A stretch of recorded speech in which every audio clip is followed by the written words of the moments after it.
Good morning to you, Grenada, and the rest of the world. I'm George Grant saying welcome to this weekend's edition of Sundays with George Grant.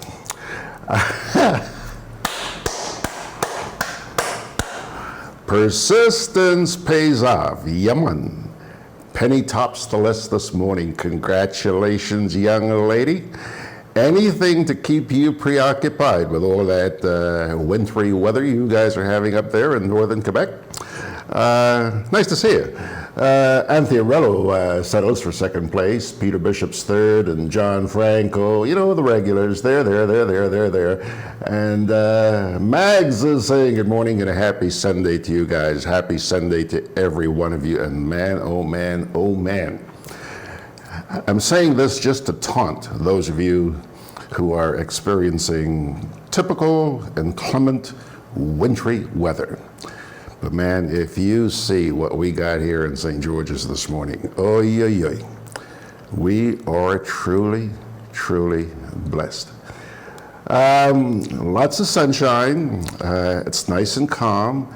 Sea looks like a good day to head off to the beach. You know, those choppy seas we had, I think it was up to last week. Those have subsided. And yeah, I would imagine that a lot of people who stayed away from the beach for the past little while are going to be heading back out there this morning. You have a great day. Just be careful, okay? Now, Grenada Sunshine is also chiming in and saying good morning to her classmates. Well, good morning to you too, Grenada Sunshine. Folks, let us take a look at the rundown, see where we're going this morning. As always, we're going to get started with a reading from the Holy Scriptures. That's part of the buzz. And yeah, we do have a contribution this morning from Little Angel. Okay, so we're looking forward to that. Nice to see you there this morning. And once again this week, only one editorial, and that comes to you from the New Today. And guess what? Oil and gas. That's what they're talking about. That's what they're talking about this morning. Oil and gas. From the New Today. By the way, this was published in Friday's edition of the New Today. Okay, that's their editorial for this past week.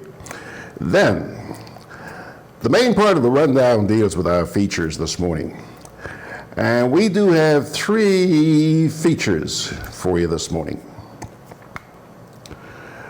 In the first one, you're going to be seeing a gentleman who paid us a visit 2, maybe 3 weeks ago. Dr. Stephen Fletcher. He's a researcher in alternative currencies, international trade, and development finance. Well, Stephen did promise us. He did promise us, you know, with all this talk about digital currency coming our way. We made a commitment to try as much as possible to educate the people about digital currency.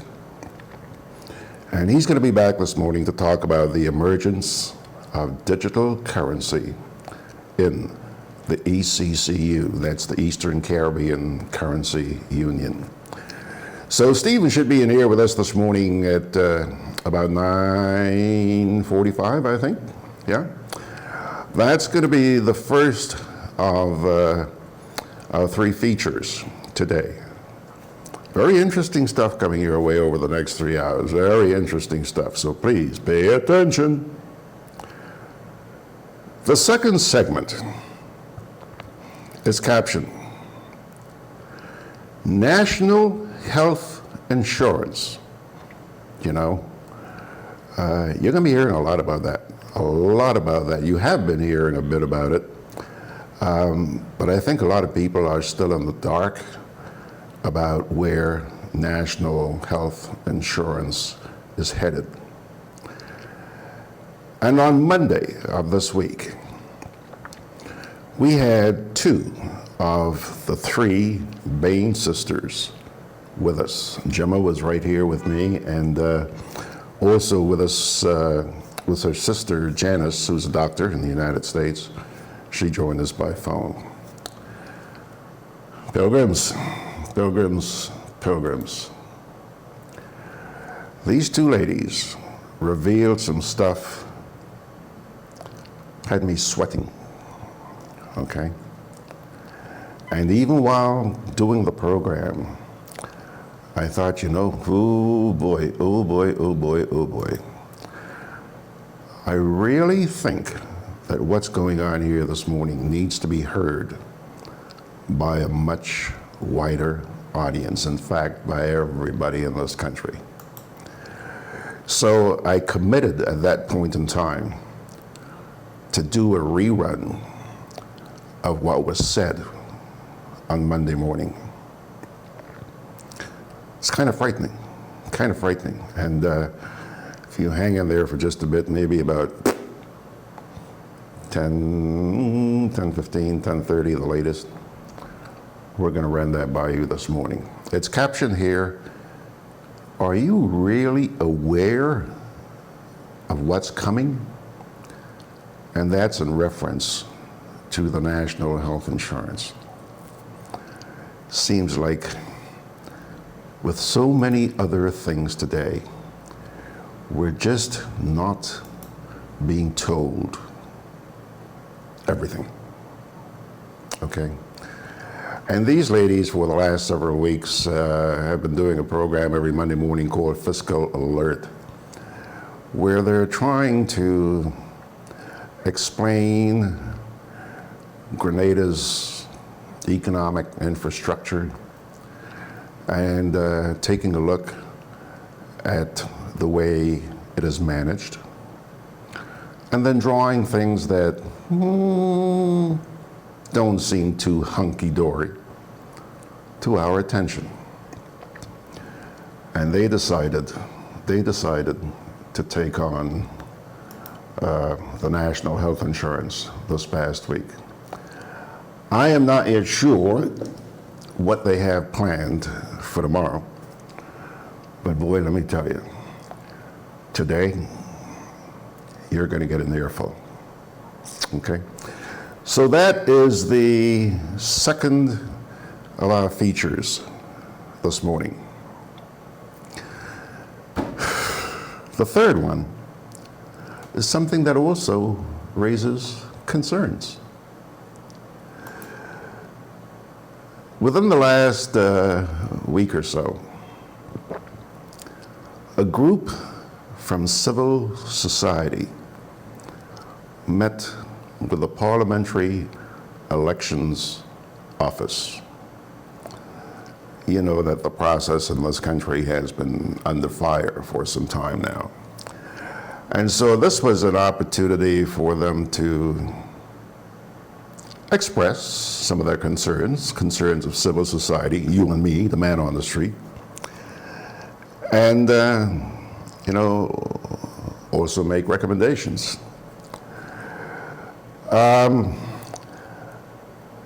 I was unable to attend that consultation, but I did manage to listen to a part of it. And I realized, hey, seems to me that the Parliamentary Elections Office and we, the people, are a little bit out of sync. There are questions that remain unanswered. There are things that need to be done to straighten out the process and have not. So I thought, let civil society come in here this morning and explain to us what they really talked to the PEO about.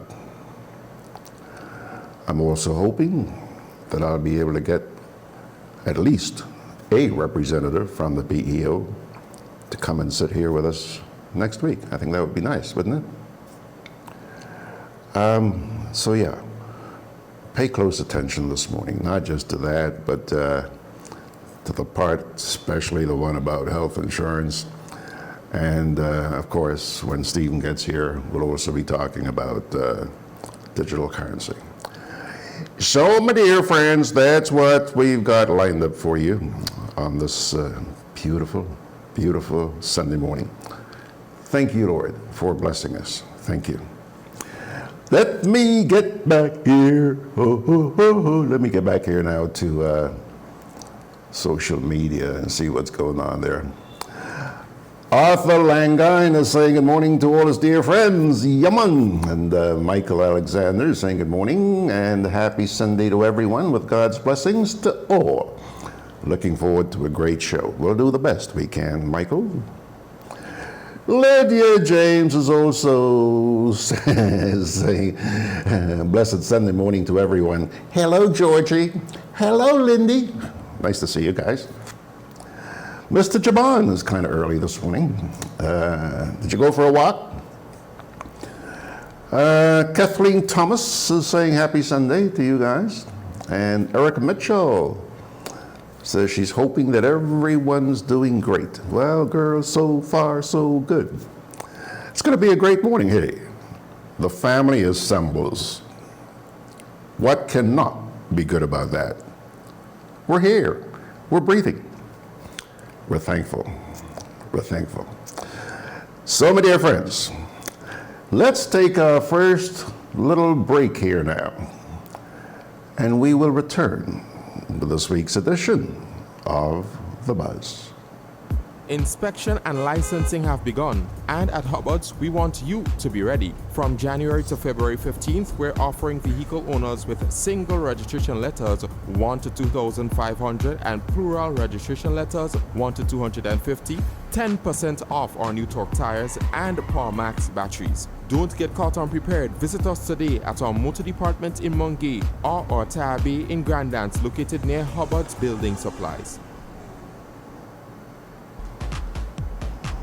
I'm always on the move. Training, traveling, competing. So it's good to know I have core banking in the palm of my hand. Introducing e-banking, one of many customer convenience services from Grenada Cooperative Bank, and there's more to come. It's swift, simple, and secure.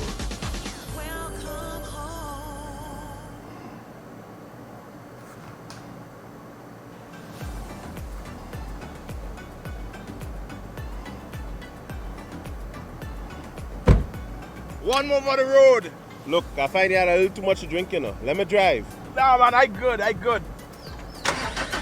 Alcohol causes drowsiness, slow response time, distorted vision, impaired decision-making, blackouts, decreased coordination. Drinking water does not make you less drunk.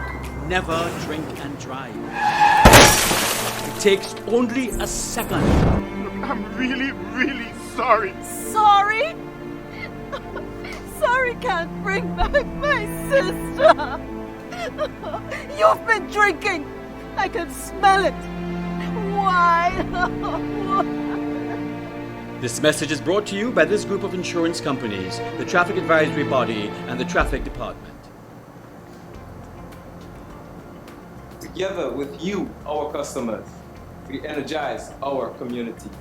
Together with you, we energize our economy. We are working together to give our nation a better tomorrow.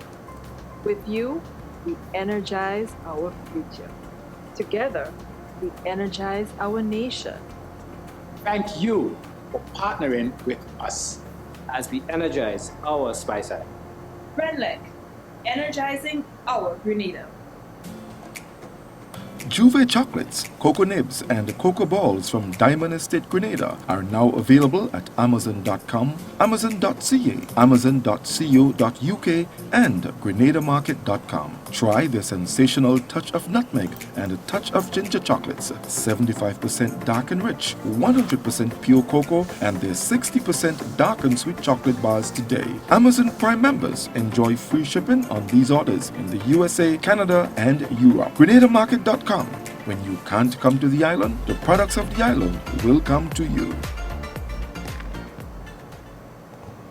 Okie dokie. It's now, let's see here, 15 minutes after 9 o'clock on a Sunday morning. Let's say good morning to a couple of incognitos.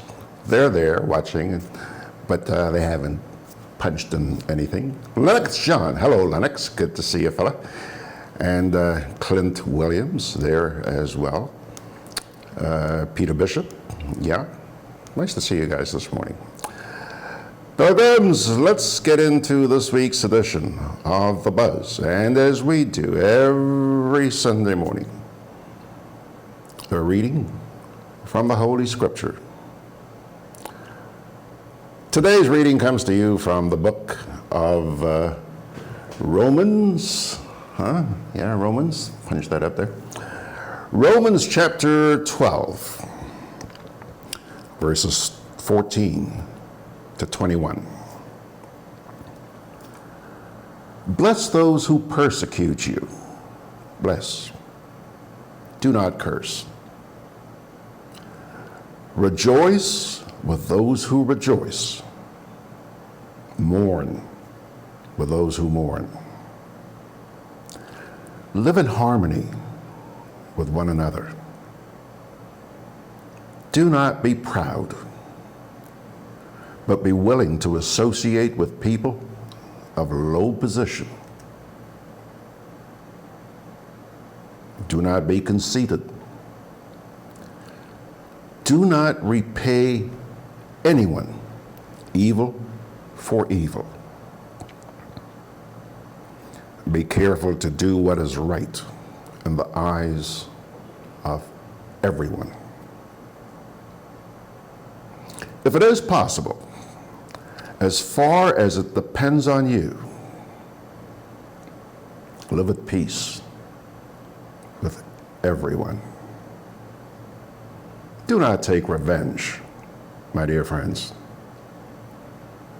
but leave room for God's wrath. For it is written, "It is mine to avenge. I will repay, says the Lord."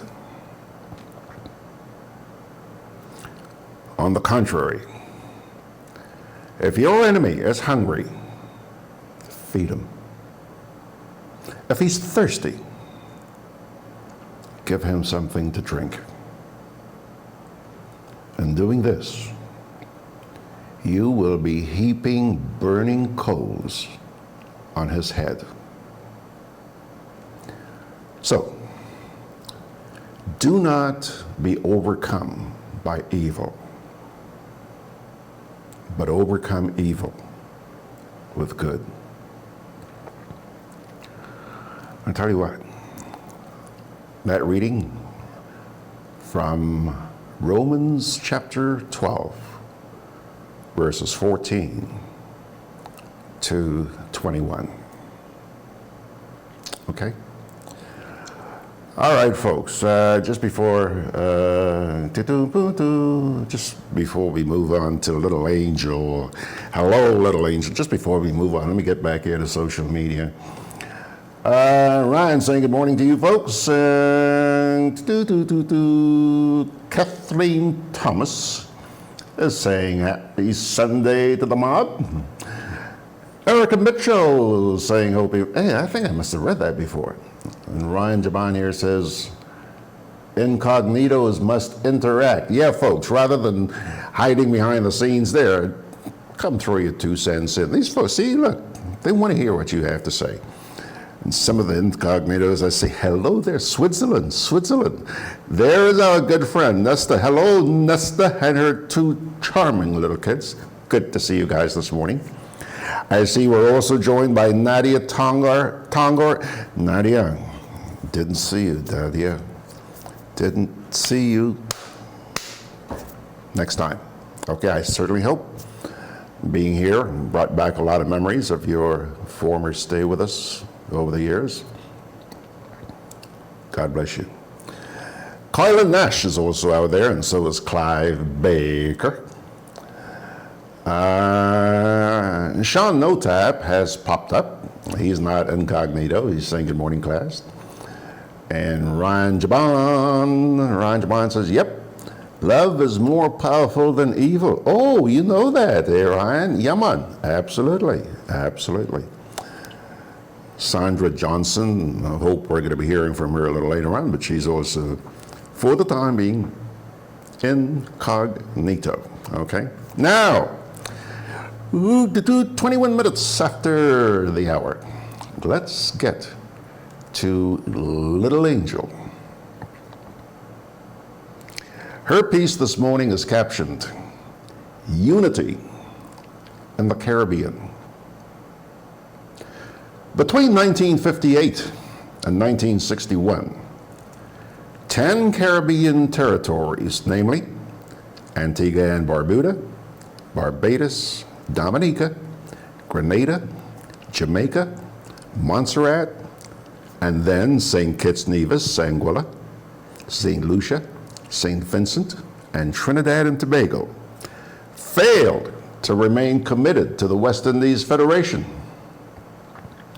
Leaders of these islands disagreed on policies. They were unwilling to give up power to a federal government and found it difficult to identify a location for a federal capital. And as a result, the Federation ended in 1962. This then led to the formation of the Caribbean Free Trade Area, the Caribbean Free Trade Association, or CARIFTA, and the Caribbean Community and Common Market, all of which were also associated with failure. The Treaty of Chaguaramas, which brought CARICOM into existence in 1973, was revised in 2002 for the formation of the Caribbean Single Market and Economy, which we refer to as CSME, which seemed to have been the beginning and ending of CARICOM. The fact that Caribbean people associate the name CARICOM with Carrigo speaks for itself. At the United Nations General Debate in September 2019, the Honorable Mia Mottley, Prime Minister of Barbados, referred to the Caribbean islands as small developing states.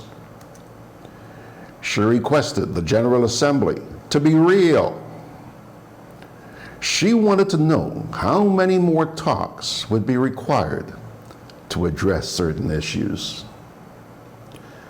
She questioned the moral leadership of the world and suggested saving the world for the young. She also claimed that the time to act is now. She even wanted to know who was seeing and who was listening.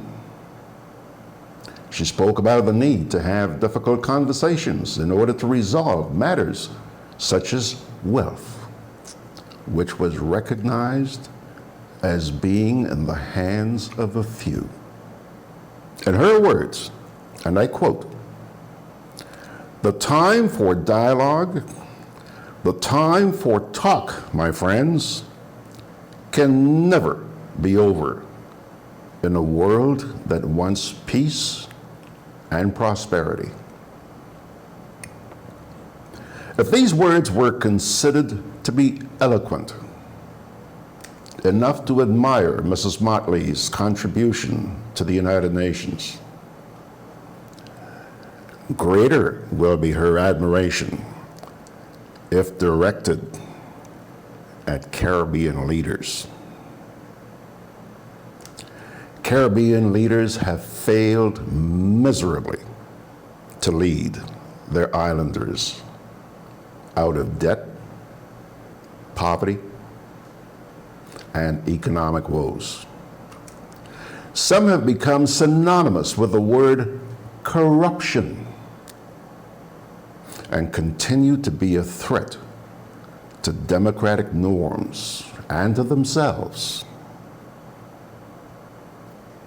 Also, on January 1st, 2020, when Prime Minister Motley called for a fierce determination to come together as Caribbean people. She was again admitting that the region was lacking and continues to remain divided. While speaking at a gala to celebrate the centenary of the birth of the Right Excellent Errol W. Barrow, the Prime Minister, who is now CARICOM's new chairperson, said that it was impossible for her to agree for her country's foreign minister to attend a meeting with anyone to which members of CARICOM were not invited.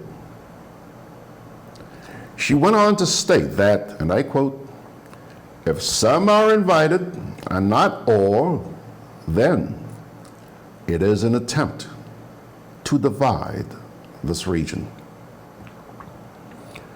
The Prime Minister was reacting to a second meeting which was called by the United States, which may not have involved certain CARICOM members.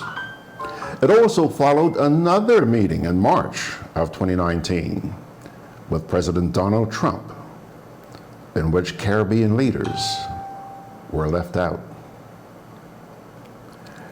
Instead of accusing and supporting the accusation,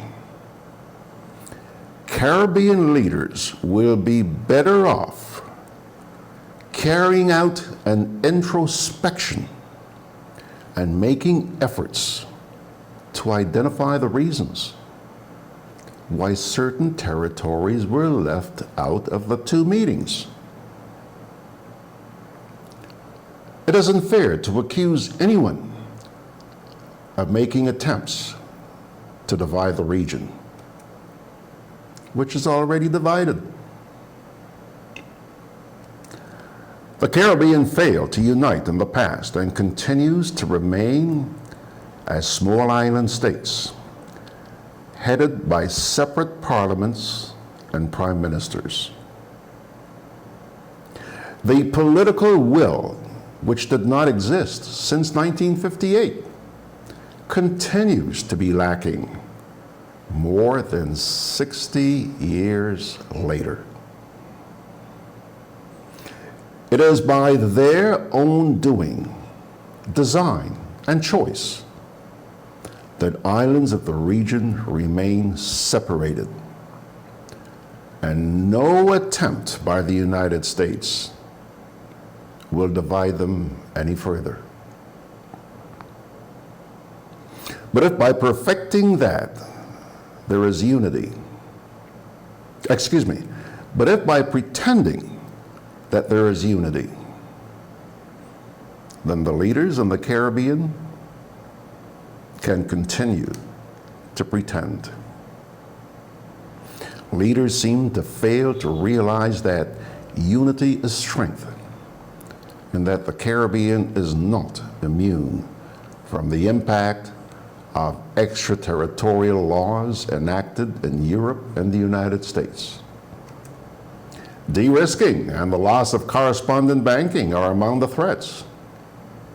But there are others which the region may also face.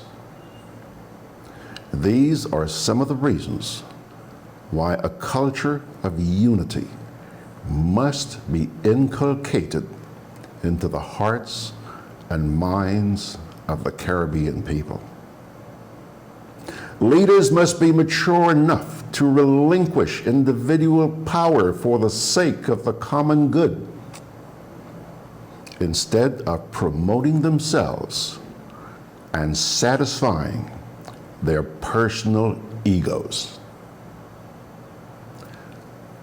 Pointing fingers at the United States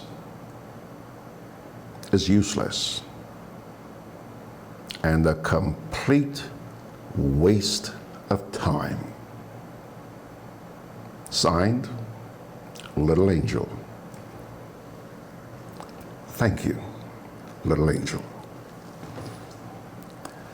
Let's see here now. Oh boy, some more incognitos are popping up. Let me say hi to them. Yeah. Sandra Johnson is there. She said, oh, by the way, she's just said good morning. Jackie O. in Washington. Ricardo Keynes Douglas, Mr. Keynes Douglas, long time no see. By the way, a little while ago I ran a little spot about drinking and driving. You saw that? We started running that this week. Thanks to Ricky. Ricky sent that to me. Ricky, there you go. Nice job. Thank you for your contribution. Randall Robinson, my goodness, Randall Robinson, John Noel, Cecilia John, Anthony DeRiggs, Harry Gibson. Harry, your buddy is there this morning, Mr. Lennox John. Boy, oh boy, I'm in good company. Beverly said, hello, Bev. Bev, we miss McWeChat. Bev, we miss McWeChat. Bev is the producer of our Thursday night shebang. McWeChat, 8 to 10 on Thursday nights. Haven't aired that for a couple of weeks, but we're working on getting that back on the air real soon. I know you guys miss it. You've been haunting me. Yeah, we'll get it back. George Peters is there, and so is Mr. Let's see here, Mr. Robert Marichaud. Kipling Francis is saying good morning to you guys. Cecilia and John is saying pleasant good morning, everyone. Clyde Baker says good morning, Brother George, and good morning, Auntie Margaret. Happy Sunday to both of you, Brother George.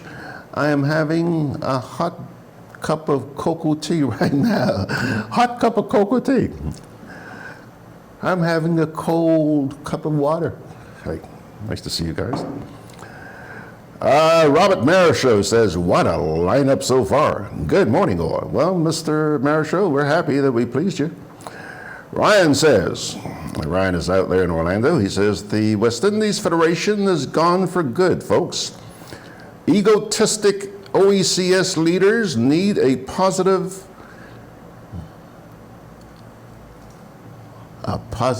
paradigmatic shift, which must be in sync with the people. Barbados Prime Minister Mia Mottley is a protege of PM Errol Barrow. Okay. Roger Mitchell is saying, Little Angel, classic as usual. Good morning, all. Little Angel, see, they appreciate your stuff.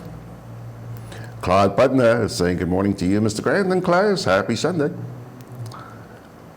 Michael Alexander says, well said, Little Angel. You opened up a can of worms, girl. Michael Gilligan, no relation to Gilligan's Island, okay? Michael Gilligan is incognito. Jackie O says, is Grenada celebrating Chinese New Year today? Year of the Rat? Since 90% of Grenada belongs to China. She's just asking for a friend. You ain't asking for no friend. Don't try that. Don't try that, Jackie O. Nice try. Anthea Rello says, you said it, Little Angel. The Caribbean is indeed already divided. Little Angel, go pat yourself on the back, girl. Wow. And Mr. Duncan. Well, hello, Mr. Duncan. Hello, Mr. Duncan. Co-op Bank. Good to see you, sir. He's incognito. He never says anything. He just sits there and watches and says, yeah, let George take it any tail. Huh? Richard, all we need to do is see you pop up and we feel good. Welcome, sir. Michael Alexander says, oh, yes. We miss it very much. I'm not sure what you miss, Michael. Simon Andrews says, kudos, Little Angel. Little Angel, you better come sitting here next week. I mean, you're the star here this morning. Wow. Ryan says the leaders need a progressive change of ideas, putting people first. Ryan, I just wish every one of those folks could hear you. Yeah. I mean, when you take a look at the sort of leadership we have in the region these days, it's pathetic. I'm not saying the world is much better, But you know, for a little region like ours, which was so full of love and everything at one time, they just don't seem to give a hoot about anybody but themselves. Margaret Mers, M-E-R-Z, Mers. Hello, Margaret. Don't think I've seen you before. If I haven't, good morning and welcome.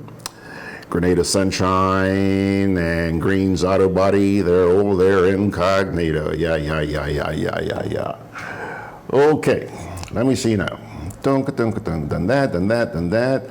So let's do this, and we'll be back with the editorial.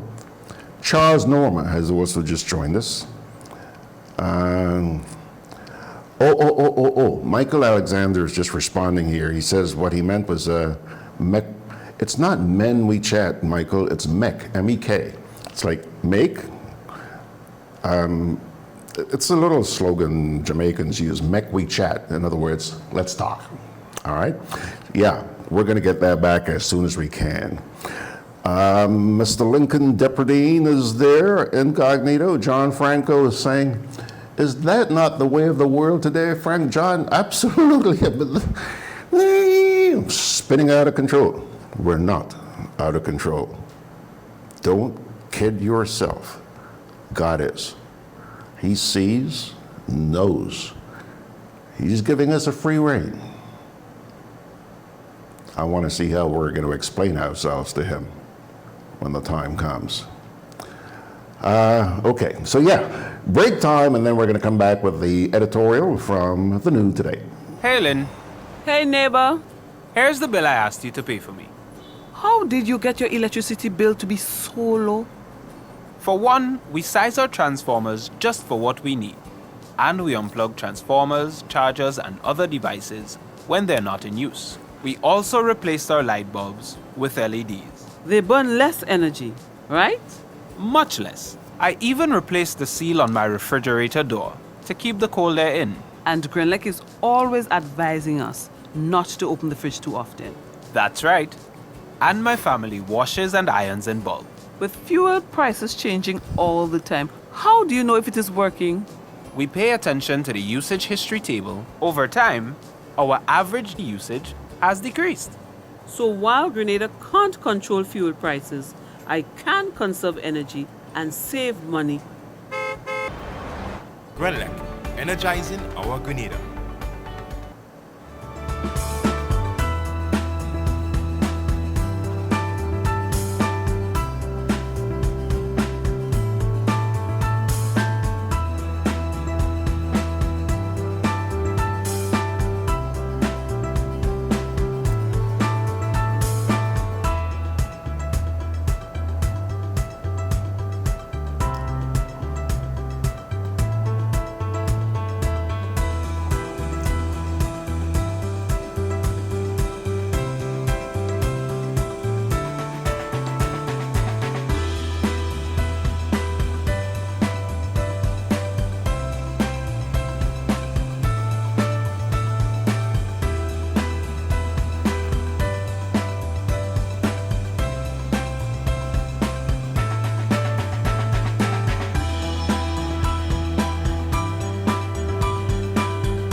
Conveniently located in the Grand Shopping Center, for over 40 years, Food Fair has provided quality service at affordable prices. Now, grocery shopping is made easier and more convenient from the Food Fair web store. Hey, babe. Listen, I need you to go down to Food Fair to get some groceries. All right, no problem. Right away. Thanks, babe. What are you doing? You're supposed to be going Food Fair to get a grocery, man. I am, but didn't you know you can order your groceries online from the Food Fair web store? Are you serious? Of course. All you have to do is just to log on to www.foodfair.gd with credit card in hand, and with an order of $100 or more, Food Fair Grenades will deliver up to 3 miles away. And you don't even have to worry about your information, you know. Their safety measures are excellent. So hold on. You just order online and Food Fair will deliver to you? Yep. Baby, better hurry up and order, man. I already did. They should be here any minute now. Enjoy easy online shopping anytime from your home or office from the Food Fair web store. Food Fair, where you can fill your baskets without emptying your pockets. Juve chocolates, cocoa nibs, and cocoa balls from Diamond Estate, Grenada are now available at Amazon.com, Amazon.ca, Amazon.co.uk, and GrenadaMarket.com. Try their sensational touch of nutmeg and a touch of ginger chocolates, 75% dark and rich, 100% pure cocoa, and their 60% dark and sweet chocolate bars today. Amazon Prime members enjoy free shipping on these orders in the USA, Canada, and Europe. GrenadaMarket.com. When you can't come to the island, the products of the island will come to you. Alrighty, folks. Alrighty. We have been joined by a couple more people. First of all, Gemma, Monica Hunt is with us incognito, and Mr. Blakey. I need to hear from you, sir. John Franco says, the sad part of all of this is that all West Indians who go to the big countries contribute so much to those areas, but do not to their own. Shame. Indeed. Well, I wouldn't say all, because there are people out there in the diaspora who are doing their little bit to help. We've had a number of them on this program. So yes, there are people who are trying to help. But I know what you're referring to. You were just generalizing there. Rose Marie. I like that name. Rose. George. Mr. Pascal. Uncle Trev. Good morning, man. You're making this a habit. Good to see you. Thank you very much for joining us. Appreciate it. Need to sit one of these days and drink some orange juice or something. Bradley Vespre is saying, good morning, I'm late, so I'm seated in the back of the classroom. Wherever you are, the fact remains that you are here, Bradley. Davini Leo is saying good morning to everyone. Happy to be in the land of the living and in class. With you wonderful classmates. Got my notebook and pen out. Hey, forget notebook and pen, man. Type on your iPad or your smartphone. Easy, and you're not going to lose pieces of paper here and there and all over the place. Maria St. Bernard says, can't completely agree with you because some of us in Canada, especially in Toronto, okay, this person is responding to John. Yeah, that's the point I was making, Rosemary. I think you're saying that, not everybody out there in the other countries fails to help. I agree with that. Ryan Jamon says, our sweet Grenada people must get back to our cultural values of oneness and togetherness and reject divisive politicians. Yaman. Hello, Margaret Redhead. Nice to see you. And Clive Devers. Clive, only yesterday I was talking to a friend of mine. Your name came up, Clive. Yeah. All good. Reggie Sandy is saying good morning. And see, whoever said that Grenadians do not contribute to their own, but they help other countries to develop, you put yourself in a can of worms, because here comes Ryan now, in addition to the others, and he's saying, in Orlando, Florida, we do our best to support the Grenada Kidney Foundation. FET coming up.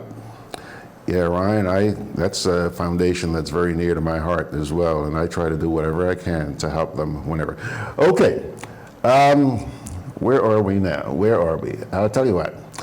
Let's get to the editorial from the New Today. It is captioned, Oil and Gas. Let me quote here for you right now, my dear friends. And once again, this was published in Friday's edition of the New Today. The following article from Reuters news agency should be of interest to everyone in Grenada, Carriacou, and Petit Martinique. Guyana is now moving in the direction of being a net exporter of oil and gas that will transform the economy and lives of all Guyanese. What is important is the fact that the authorities in Guyana were always taking the people in their confidence and keeping them abreast of all the developments in their oil and gas business. The article reads, a vessel carrying Guyana's first ever shipment of crude set sail on Monday, bound for the United States Gulf Coast. Oil major ExxonMobil Corporation said, marking the tiny South American nation's long-awaited debut as an oil exporter. The Suezmax vessel Janice P, loaded with about 1 million barrels of Lisa light sweet crude, was bound for Galveston, Texas, according to tracking service tankertrackers.com, and departed from the floating platform Lisa Destiny off Guyana. Exxon and Partners Hess Corporation and China's CNOOC started production at Guyana's promising Stabroek block in December, ahead of schedule, after finding more than 6 billion barrels of recoverable oil and gas. Exxon had said on Friday that the project's first crude shipment would load during the weekend and head for its refining network. The U.S. company operates refineries in Louisiana and Texas, in addition to plants inland in Montana and Illinois. All commercial oil resources in Guyana, an impoverished nation whose economy is expected to be transformed by its emerging oil industry, have been found at the Stabroek offshore block, where Exxon and its partners have disclosed 15 large discoveries so far. The Exxon-led venture alone expects to produce at least 750,000 barrels per day of crude by 2025. Enough for Guyana to become an oil power alongside neighboring Venezuela and Brazil. Guyana's transition to an oil-producing country has sparked a political controversy in the nation's ongoing presidential campaign over the way government gave exploration and production rights and designed its royalty framework. Guyana's People's Progressive Party, PPP, has criticized President David Granger's 2016 deal with Exxon as too generous and pledged to, quote, immediately engage the oil and gas companies in better contract administration and renegotiation, unquote. Exxon said the negotiated terms of the contracts, quote, are competitive with other agreements signed in countries at a similar resource development phase, unquote. Exxon is expected to export both its first 2 cargoes of Guyanese oil. Another of the first shipments from the Lisa field is scheduled to be taken by US-based Hess in February, with others earmarked for sale by the Guyanese government through an open market tender won by Royal Dutch Shell, unquote. In Grenada, the people have been totally shut out of anything to do with oil and gas.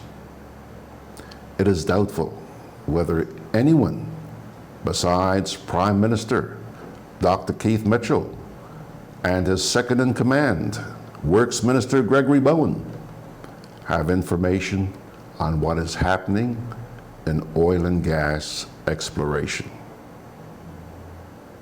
The last major announcement came from the Prime Minister during the election campaign, when he told party supporters at a rally 2 days before the election that one well was drilled by the Russian company Global Petroleum Group, or GPG, and the prospects looked very good for Grenada in the oil and gas business. The Prime Minister cajoled the electorate to give him another chance in office, and that his competitor, Nazim Burke of the Congress, should not be given the chance to run the country and to spend the oil money that was on the cards. Nearly 2 years later, there is no talk by the government about oil and gas that will transform the Grenadian economy.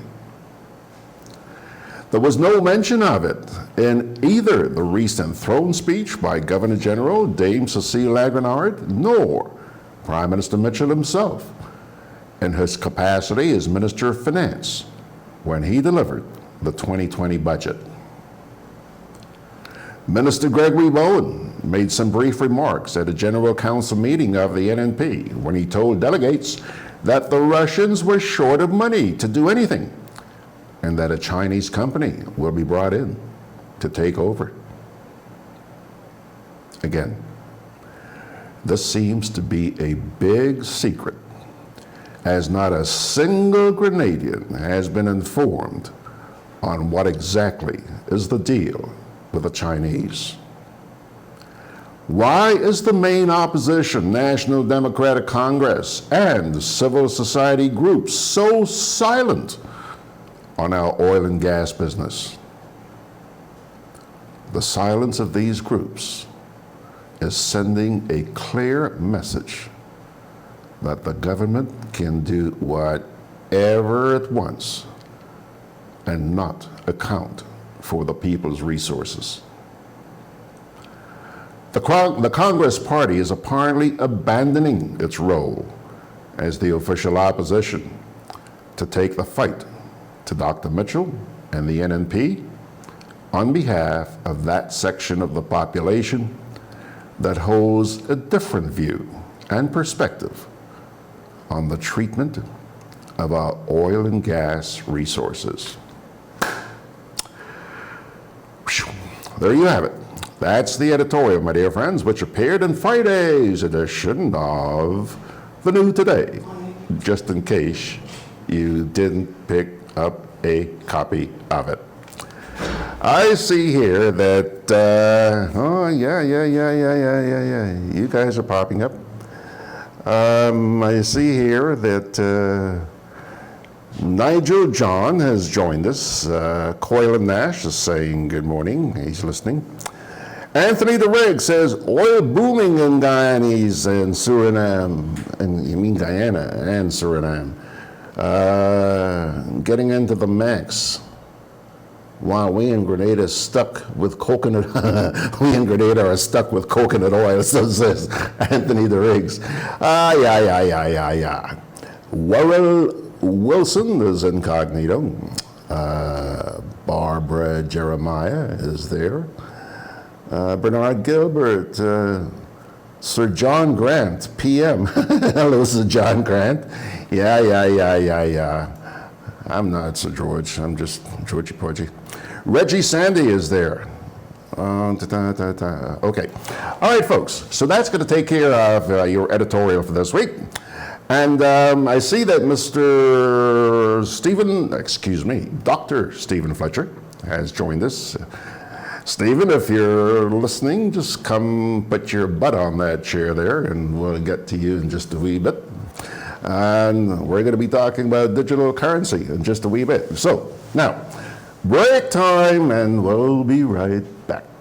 Inspection and licensing have begun, and at Hubbard's, we want you to be ready. From January to February 15th, we're offering vehicle owners with single registration letters 1 to 2,500 and plural registration letters 1 to 250, 10% off our new torque tires and Power Max batteries. Don't get caught unprepared. Visit us today at our motor department in Mungay or our tire bay in Grandance, located near Hubbard's Building Supplies.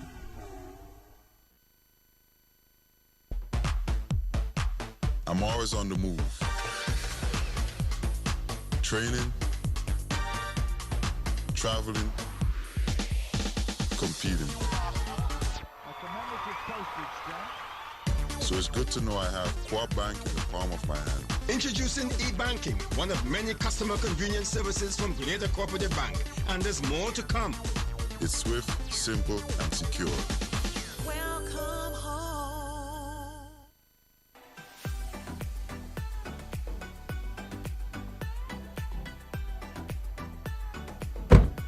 One more for the road. Look, I find you had a little too much to drink, you know. Let me drive. Nah, man, I good. Alcohol causes drowsiness, slow response time, distorted vision, impaired decision making, blackouts, decreased coordination. Drinking water does not make you less drunk. Never drink and drive. It takes only a second. I'm really sorry. Sorry?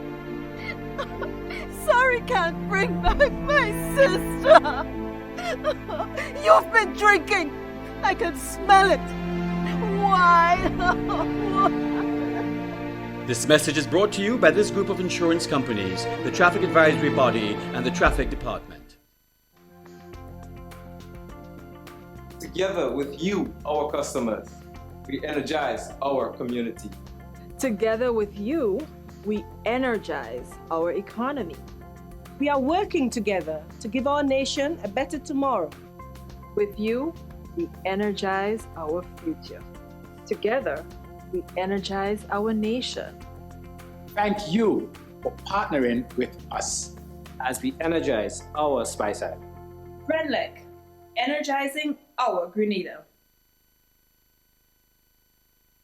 Okie dokie, folks. Okie dokie. It's now 3 minutes away from the hour.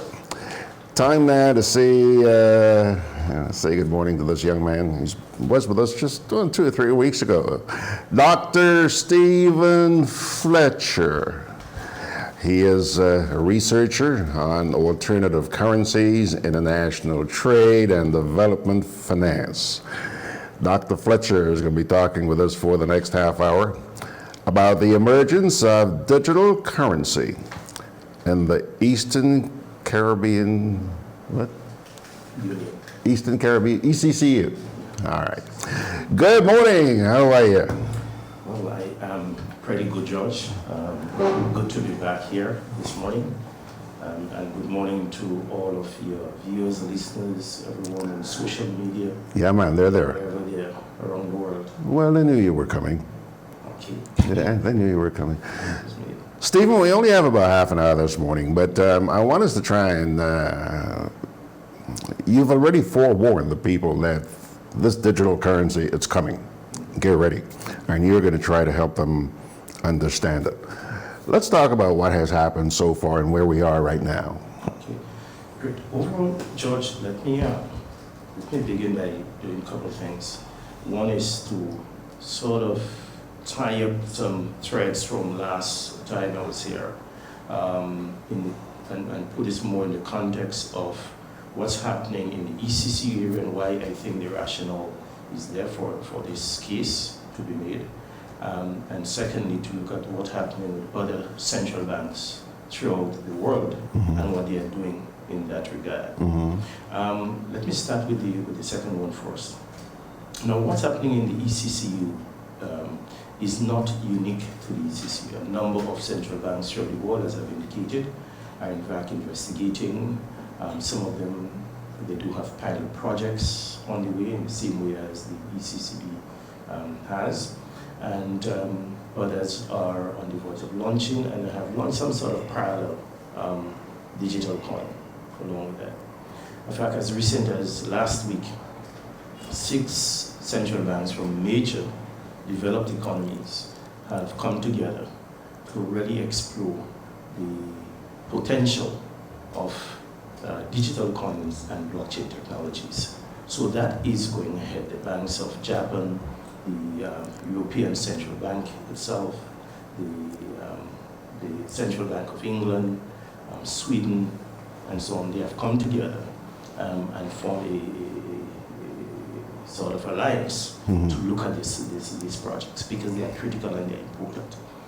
So our central bank is not on its own in that regard. There's a general move. In fact, amazingly, the pace at which the Federal Reserve in the United States, while being very cautious in some regards, they are also moving ahead to recognize cryptocurrencies as a type of Bitcoin, Ethereum, and so on, but they're also investigating the possibilities of their own digital currency.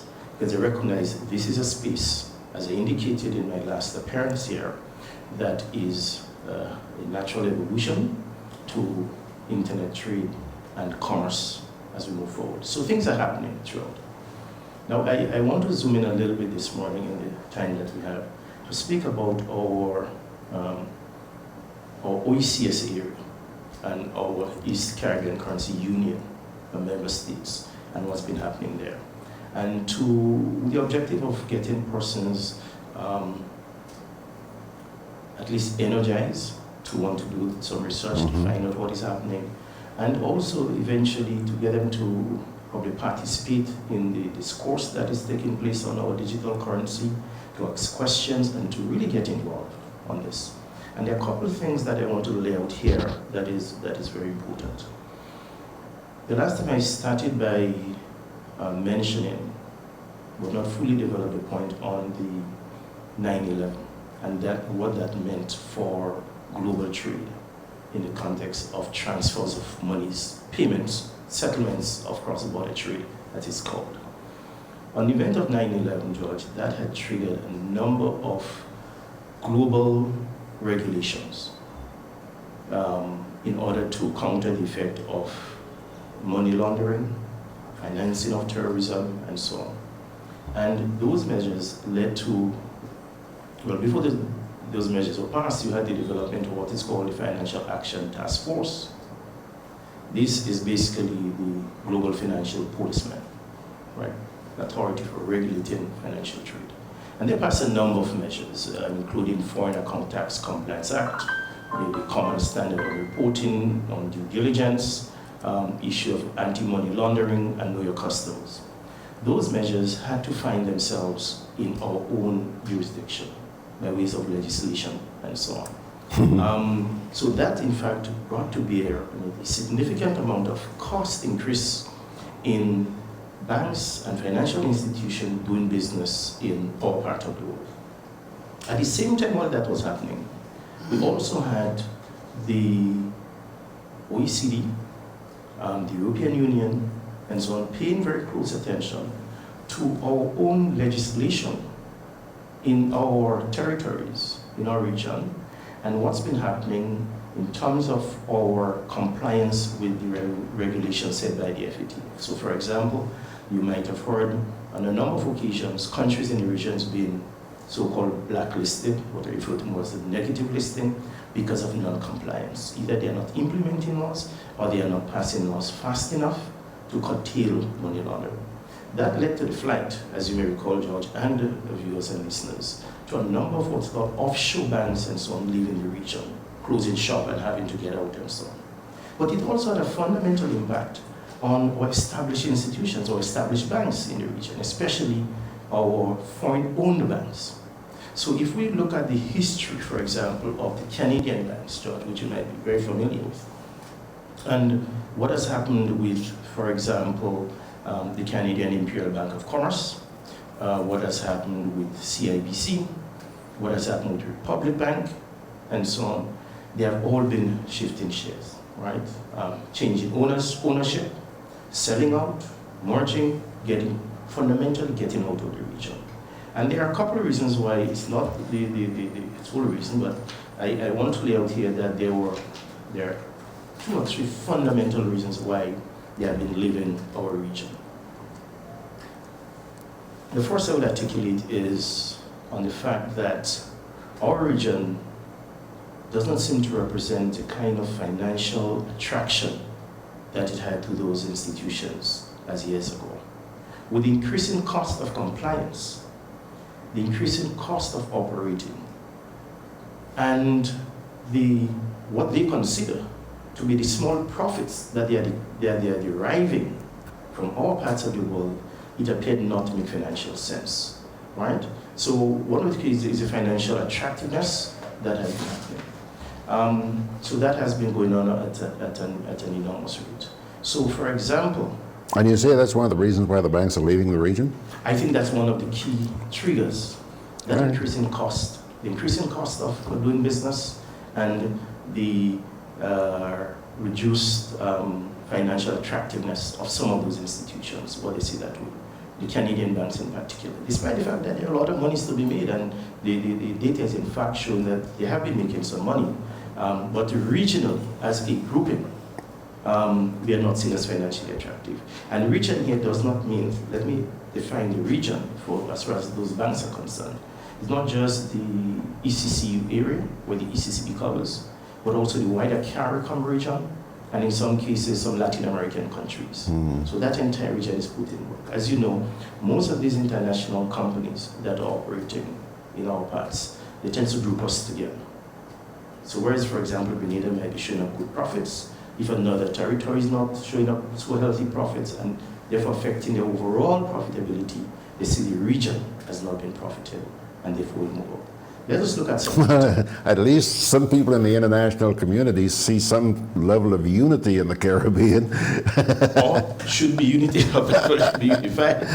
So if we were to look at some parts, George, for example, if we were to look at the RBC that's based in Trinidad, the data in 2018-2019 seems to suggest that the region is contributing about $861 million to the total RBC revenue of $34.1 billion, right? That is a very small percentage of the overall revenue generation.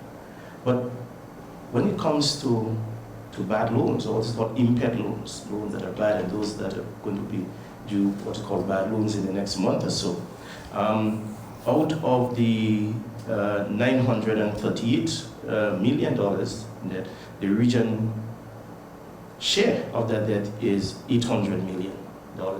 We can do the same thing for CIBC, which, as you know, has since been sold. Out of a total revenue of $13.4 billion, the region contributed $593 million. But when it comes to impaired loans, it is stated that the total impaired loans of CIBC of $1.43 billion, the region contributes $835 million of that, almost 60% so of that impaired loan. So they say the region has not been very attractive. And George, to a large extent, it is not far-fetched to understand to some degree what is happening in our region. And I would say there are a couple of things that probably affecting those institutions. One is the general economic malaise that our OECS and Caribbean region is faced with.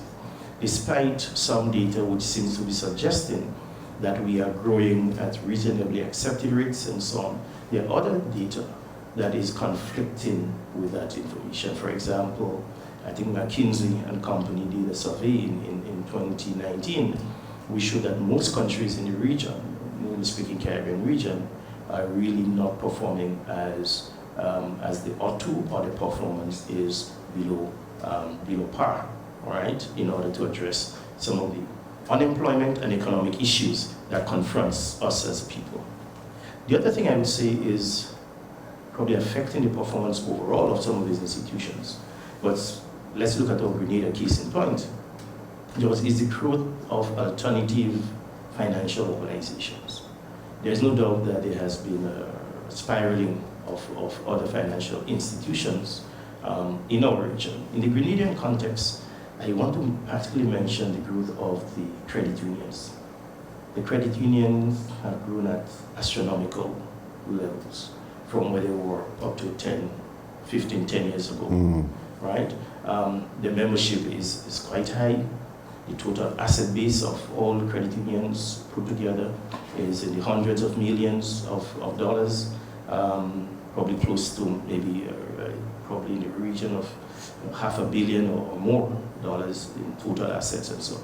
So the credit unions have been making quite a bit of strides. And I want to bring a side issue here, which probably we'll discuss sometime on some other program. I have been doing a study recently of streamlining gender into the financial services sector in Grenada, particularly the credit unions. Because I was trying to find out, among other things, to what extent leadership is responsible for that growth that we have seen. And interestingly, George, of the 4 major credit unions, the 4 largest credit unions in Grenada, 3 are led by women. 3 are led by women. Interestingly as well, the majority of the members of all credit unions are women, right? The gender that is applying for and receiving the most loans are women, generally. So there is something to be said about this gender issue, which is positive, which is good. I would like to see much more institutions having women in leadership role, of course on the basis of fairness and equity and so forth, but it is saying something. So I think this has been happening. So George, for us, it is important that as a region with our single currency, that we look at what can we do in our region to address one, the technological and economic changes that are evolving that we have to confront, but also when there are issues that may arise globally that affects our ability to access US dollars to pay for foreign trade. How do we address foreign trade? How do we deal with foreign trade? One of the critical objectives of the Chinese digital currency really is to not just to have it operate side by side with its old fiat currency and side by side with the US dollar to achieve some global competitiveness, but I'm sure there is an objective of having the Chinese digital currency as an alternative cross-border currency. So, as I indicated last time, if a Chinese supplier doing business in Grenada and request payment in digital tokens, how do we address that? So we have to go in line with those issues. And those are some of the critical issues that in fact, we address it. I know that the CARICOM ministers, for example, have been very active in trying to address some of the issues that lay before us in terms of the anti-money laundering legislation, in terms of the negative listings and so on, which in some cases have been described as unfair and unreasonable and so on. So these are some of the things that we have to address. In the meantime, these banks have been leaving us, right? They have been so-called de-risking, a nice name for a phenomenon in which organizations are limiting the exposure to banks in our region or leaving our region collectively. So these things the de-risking has been taking place.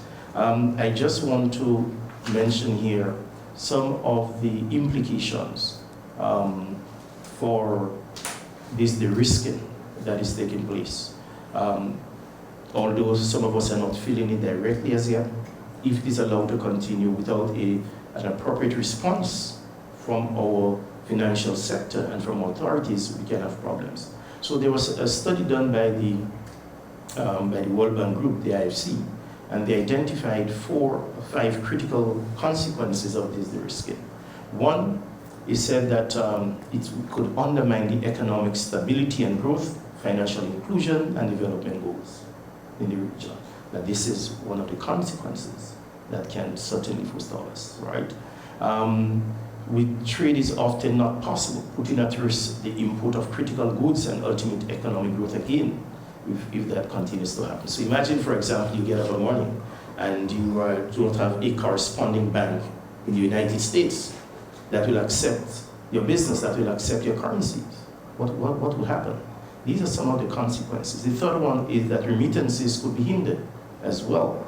The ability for us to accept remittances through bank transfers. So you may go to a bank in New York or London and say, well, we don't do business with Grenada. We do not have a bank in Grenada that we address these things with. So we need to adapt to those changes, and this led, George, to things like, for example, increasing fees to our customers, reduction in credit limits, and so on. Now, once you start increasing the cost of doing business, it has consequences on economic growth, economic stability, and economic development.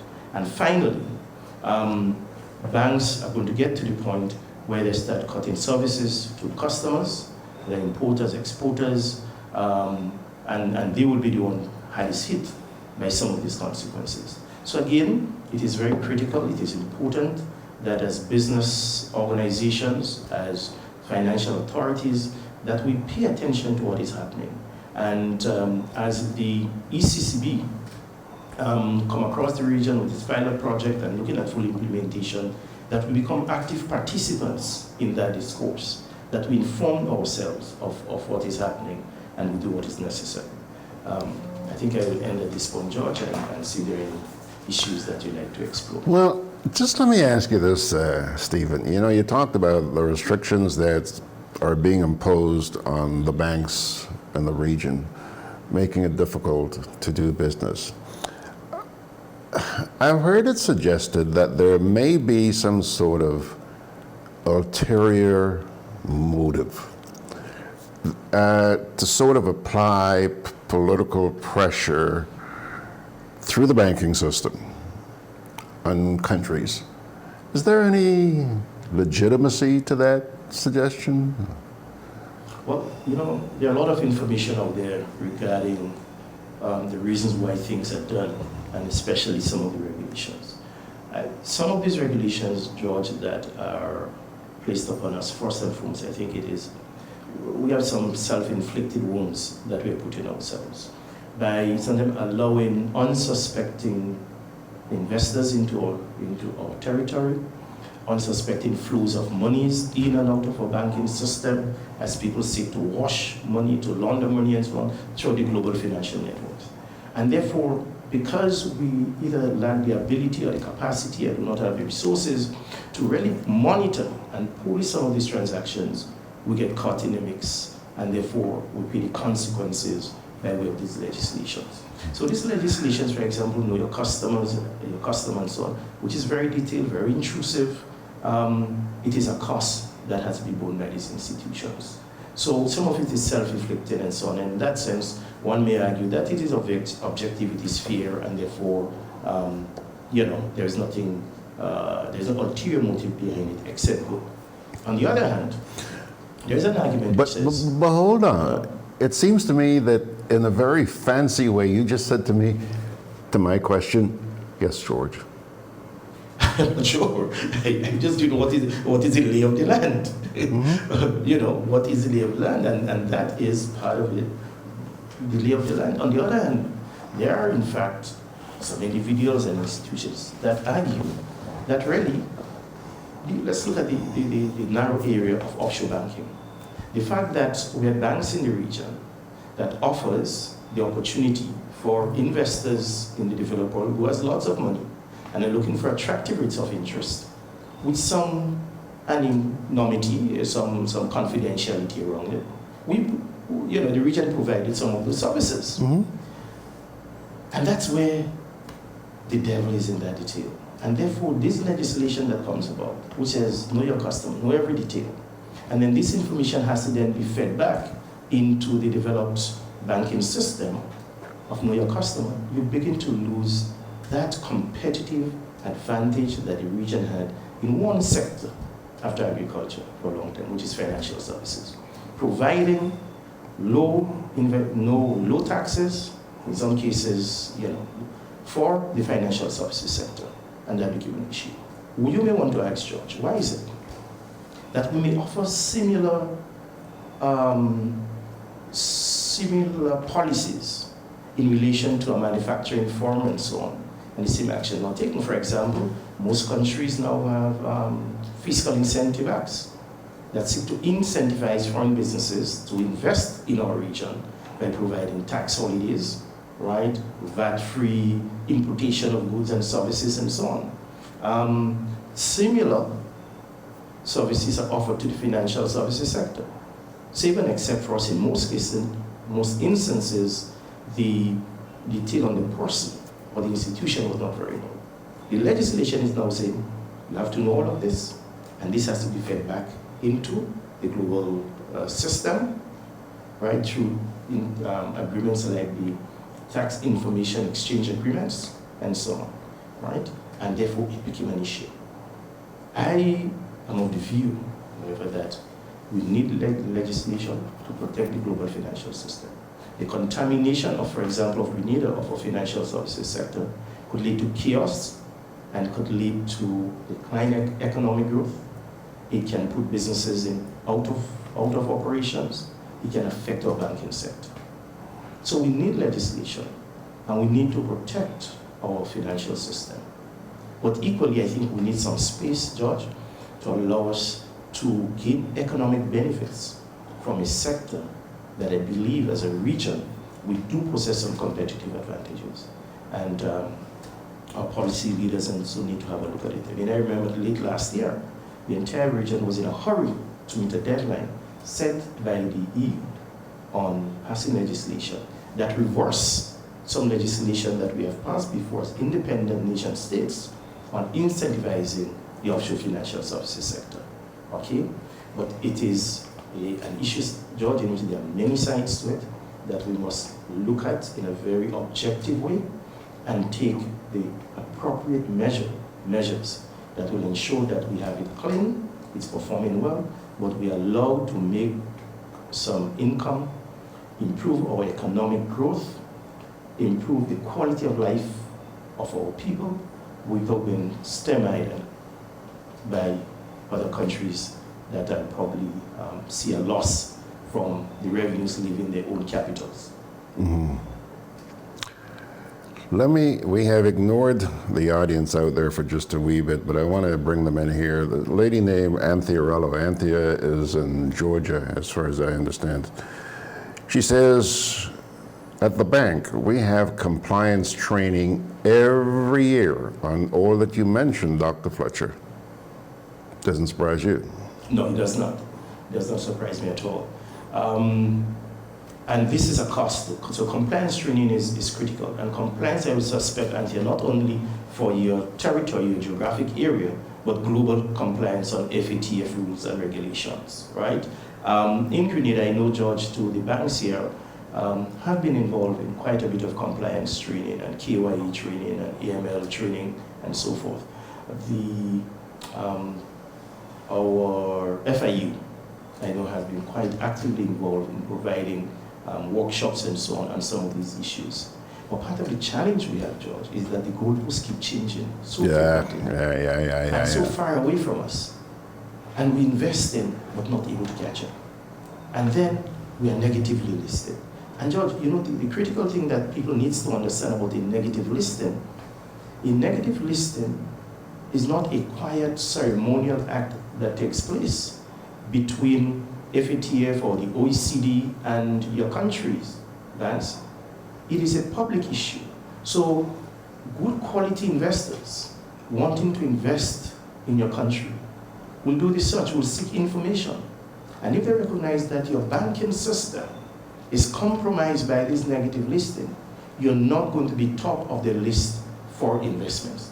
Okay. There are serious consequences on investment potential and how you're perceived in the international investor market. A couple more comments here. Clive Devers, and I think Clive is in Ajax, Ontario, Canada. Mm-hmm. He says, for banks and credit unions to be confident in adopting technology that will benefit their customers, they should be honest and ethical in their operations. To be successful, traditional and challenger banks need to educate the public about the benefits of new technologies and financial services and build a relationship based on trust. Absolutely. I agree with this, the overall statement, but let me say this. As far as I'm aware, I'm pretty much involved in the credit union movement as well in this country and the NGO community overall. These institutions take their responsibility very seriously and have been investing a lot in training and compliance and so on. I think the one area in which there probably there is a deficit that they need to really ramp up on is in educating the customer base and the public about the operations, the new technologies, what is happening, and where they are going. They need to take the customers along with them because the customers are really far behind. The banks ain't doing that, and I can tell you that, and I have no hesitation in saying that. There's one bank I find very cooperative. They try to appease their customers. That's Co-op Bank. You know, they have a lot of tellers in operation at any time. Downtown, 8 wickets in a bank, 2 customer service representatives, and a line all the way up to Marquee. Yeah. That's an issue, George. And I've been told that is to try and get people to adopt to using the ATM. Come on. Well, I have this concern, and one of my questions is to what extent the new technologies that have been unfolding are really solving some of this queuing problem that we are still seeing in the banks, right, and so on. Is it one of customer education? I'm not sure, because even when you go to some of these ATM machines, they also have long queues outside. So what is happening? Is it education? Is it that 1 or 2 banks have so many customers that is providing an overload and extending time? But the issue of training is critical. But even in the United States, right? And it might be a cultural issue here, that our trust is built not in technologies, but then looking at you in your eyes and face to face. So when we are conducting financial transactions, we want to see who we are doing business with. We want to see who is collecting our money. We want to see who is handing us our monies. So that is deeply embedded within our culture, and it will take quite a while for us to see a reduction in those queues. Additionally, George, I did a quick survey recently, and the vast majority of persons that I have spoken to, in fact, almost 90%, 95%. They may do some online transactions, but they also do hole-in-the-wall transactions. They want to see brick and mortar. They want to walk into their bank. In the United States, a survey was done, which also inquired about customer service and so on. And you know what it was found? Especially for new customers of the credit unions, that whereas they are tech savvy and will conduct businesses online, but they also want to the brick and mortar. They want to come in, they want to know where you are, they want to see you, they want to eyeball, right? They want to hear somebody, a real human voice online with them. Stephen, we're out of time, but let me tell you this. I know that you're sort of preoccupied right now with the digital currency issue, but I think there's a lot that needs to be said about banking in this country as well. And credit unions, which you brought up this morning. I'm very, very curious about how, I'm not even sure I understand fully how credit unions operate. And I want you to come and explain all of that to our listeners, okay? So, indirectly, I'm saying, get your butt back in here soon. Okay. Certainly, George. I mean, thanks for the opportunity. I'll also, I have colleagues in the credit union movement whom I'm sure will be also very happy to come and talk about the credit unions and so on. That can be arranged. Finally, George, before I leave, I want to plant a seed here to alert the public that your listenership, that in September, we'll be putting on a conference on blockchain technologies and digital currencies. It's in the planning stages. Last September, we had what is called the high-level forum on blockchain technologies and digital currencies. This year, we are going to make it bigger. We are hoping to engage persons from the international community that are involved in both sides, digital currencies, blockchains, and so on. There are a couple of Grenadians out there that are doing fantastic work with major corporations in those areas. At least 2 of them already indicated their real commitment to attend this conference and make presentations. So we hope it will be something good, and that the financial institutions in particular and major trading houses will find it necessary to invest. And I can say now, Georgie Porgy will be one of those key sponsors of that conference. He doesn't know us yet, but he is carded to be that, and I know he will. Right? So, Mr. George Grant will be there. So, George, again, thanks for the opportunity to share. Hopefully, I will get back later on to see some of the comments of your participants and respond to them where possible. And we'll stay in touch, and whenever needs to be, I'll be back. As a parting word, just let me add that as an extension to the program we did a couple of weeks ago about Bitcoin and so on, I know that our friend Sean Notap, he's a regular contributor to this and our Good Day Grenada programs. He's in the Azores, and he has been trying to set up a little meeting between one of the founders of Bitcoin and yourself. I'm just saying that to give you a little heads up, there's something to look forward to, okay? So we'll keep you posted on that. Thanks a lot, Doc. Thank you very much, George. Thanks a lot. Thank you. Now go feed your face. Thank you so much. It needs feeding. All right. All right, thank you. Juve chocolates, cocoa nibs, and cocoa balls from Diamond Estate Grenada are now available at Amazon.com, Amazon.ca, Amazon.co.uk, and GrenadaMarket.com. Try their sensational touch of nutmeg and a touch of ginger chocolates, 75% dark and rich, 100% pure cocoa, and their 60% dark and sweet chocolate bars today. Amazon Prime members enjoy free shipping on these orders in the USA, Canada, and Europe. GrenadaMarket.com. When you can't come to the island, the products of the island will come to you. Hey, Lynn. Hey, neighbor. Here's the bill I asked you to pay for me. How did you get your electricity bill to be so low? For one, we size our transformers just for what we need. And we unplug transformers, chargers, and other devices when they're not in use. We also replaced our light bulbs with LEDs. They burn less energy, right? Much less. I even replaced the seal on my refrigerator door to keep the cold air in. And Grenlec is always advising us not to open the fridge too often. That's right. And my family washes and irons in bulk.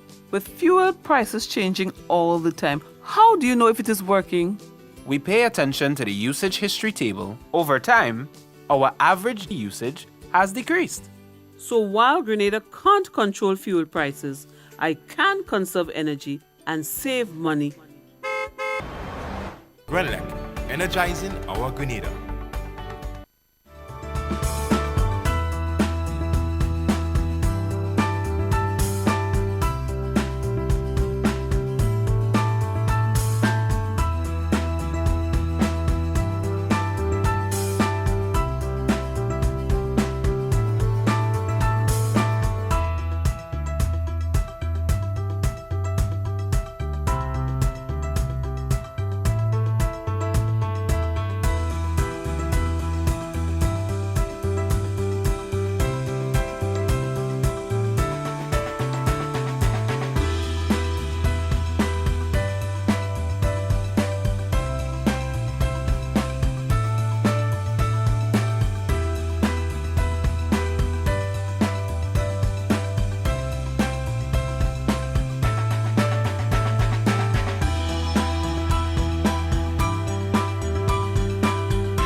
Conveniently located in the Grand Shopping Center, for over 40 years, Food Fair has provided quality service at affordable prices. Now, grocery shopping is made easier and more convenient from the Food Fair web store. Hey, babe. Listen, I need you to go down to Food Fair to get some groceries. All right, no problem. Right away. Thanks, babe. What are you doing? You're supposed to be going Food Fair to get a grocery, man. I am, but didn't you know you can order your groceries online from the Food Fair web store? Are you serious? Of course.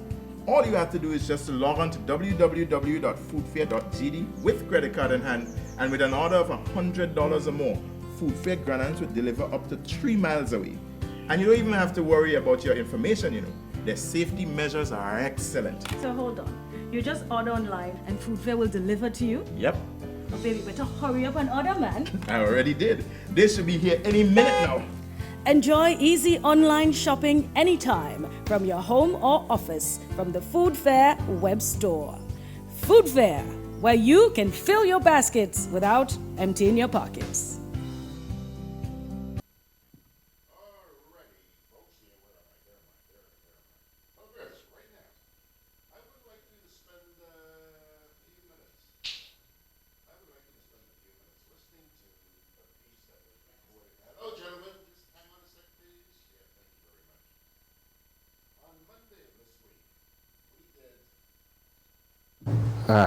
On Monday of this week, we did an edition of Fiscal Alert with two of the three Bain sisters, Gemma Bain-Thomas and also her sister, Janice Bain, who happens to be a medical doctor. Folks, they were talking about national health insurance. And sure, along the way, you've heard bits and pieces about the NHI. But let me tell you something. What I heard on Monday was rather disturbing, okay? Yeah, they point to advantages of having the NHI. You know, it's gonna be good, I hope, but there's some grave concerns that need to be answered. As usual, information has just not been forthcoming for whatever reason, whether it's oil and gas, whether it's health, whether it's this, whether it's that. We just keep depriving the Grenadian people of the information that they rightly deserve. They pay you to provide that information, folks, and it's not being given. I want you to spend some time right now listening to that conversation with Gemma Bain-Thomas, Janice Bain, and myself. In this edition of Fiscal Alert, we would address the National Health Insurance, but specifically the proposal by the Joint Independent Provider Association, or JIPA, which is currently being discussed. George, National Health Insurance has been on the table for a few years. And when we discussed the budget speech, I recall it came up and we spoke about being transparent and providing information to the citizens. So what really is National Health Insurance? It is a financing system that will make sure that all citizens or identified citizens are provided with essential health care regardless of their employment status and ability to make a direct monetary contribution to the National Health Insurance Fund. A National Health Insurance can be administered by the public sector, the private sector, or a combination of both public and private sector, that is, a public-private partnership. Generally, in a National Health Insurance, the portion of the population to be insured or the exact benefits to be provided is a decision made by government. The government also regulates benefits, conditions of membership, ability to switch or maintain benefits, and contribution rates. Because government does all of that, it does not mean that you cannot have private insurance. But whatever decisions are made by government will set limits to the market for private insurance. And so that is why in any discussion of National Health Insurance, it is necessary to have the written policy statement of the government, because that policy statement will inform the model of health insurance and the design that is ultimately adopted. So the question is, where are we at this stage? We have been presented with a proposal by JIPA, or the Joint Independent Provider Association, which is a Miami-based firm. And this proposal is for the implementation of a national health insurance in Grenada. The proposal is part of phase 2 of the project.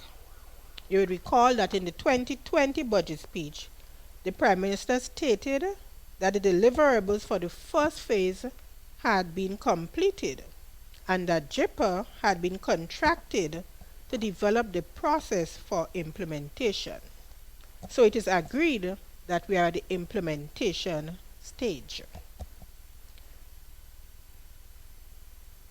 We were not told exactly what phase 1 encompassed, but we know that in 2018, the University of the West Indies Health Economic Unit was contracted to give proposals on the basic package of primary health care and hospital-based services, the costing of these services, the governance structure, and legislation that will guide the operations of a national health insurance system in Grenada. However, we have the proposal from JIPA, and that proposal makes no mention of the phase 1 deliverables.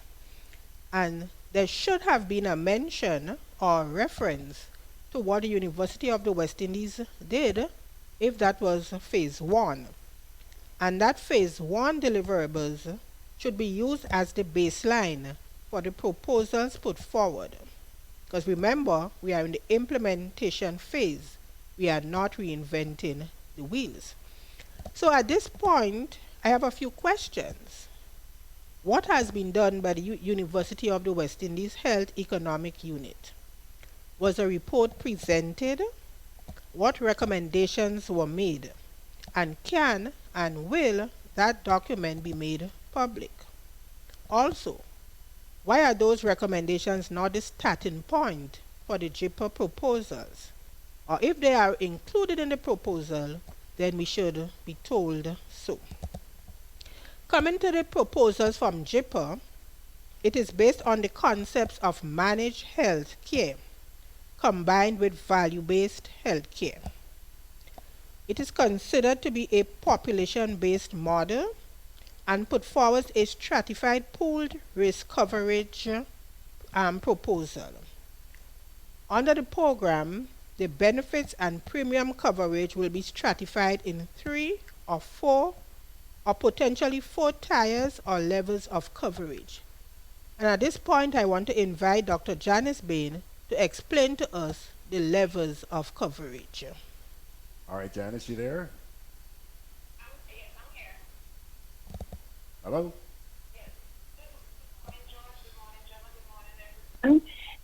Under the JIPA model, we have 3 basic levels of coverage. Under the first level of coverage, the funding for this level of coverage will be through the levy that is obtained on goods and services, which is proposed to be 1 to 2%. At this level, all citizens will be covered up to a maximum amount that is yet to be determined. The services that will be covered include primary care services, and again, the scope of this service is yet to be determined, non-specialized pediatric care, certain labs and diagnostic care, emergency room care, which is currently not free, and obstetric care. The point to note in all of this is that we have a list of services that will be covered, but the maximum amount that is allowed for each patient each year is not known to us. It is yet to be determined. In addition, the scope of the services is still yet to be determined. I want to make some additional comments about this level of care before I move on to the second and third level of care. We will note that in this level of care, there is no mention about pharmaceuticals or prescription medications. Now, prescription medications is one of the driving force in increase in the healthcare cost. The National Health Insurance need to address how prescription medication will be managed under their model. In addition, there is no mention of how mental health will be managed in the proposal. National Health Insurance and the JIPA, again, need to provide clear guidance on how mental health will be provided. In addition, a national health insurance should focus on wellness as a way to ultimately lower the health costs. Screening and prevention need to be included at this level. We need to have things like pap smears, mammograms, and colonoscopy should be included in the national health insurance as a way of lowering the rate of deaths from cancer, cervical cancer, breast cancer, and colonoscopy. Of note also is that the medical stations and the healthcare facilities throughout the country, which currently provide primary care services to a vast majority of patients, is not mentioned in this model at all. We need to know if the medical stations will continue to operate as they currently are, and if they're not going to be continued under the program, what will happen to them? And so these are some of the high points or comments I would like to make about the first level. Okay, now under this, Dr. Janice, most of the services that you mentioned are already provided at the community level at the health center or the medical station, and in case of emergency room care at the general hospital. So how will what has been... I'm sorry, I'm not hearing Gemma. Okay. Okay.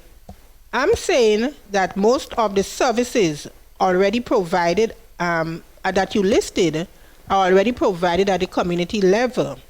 So how will what has been proposed differ from what currently exists?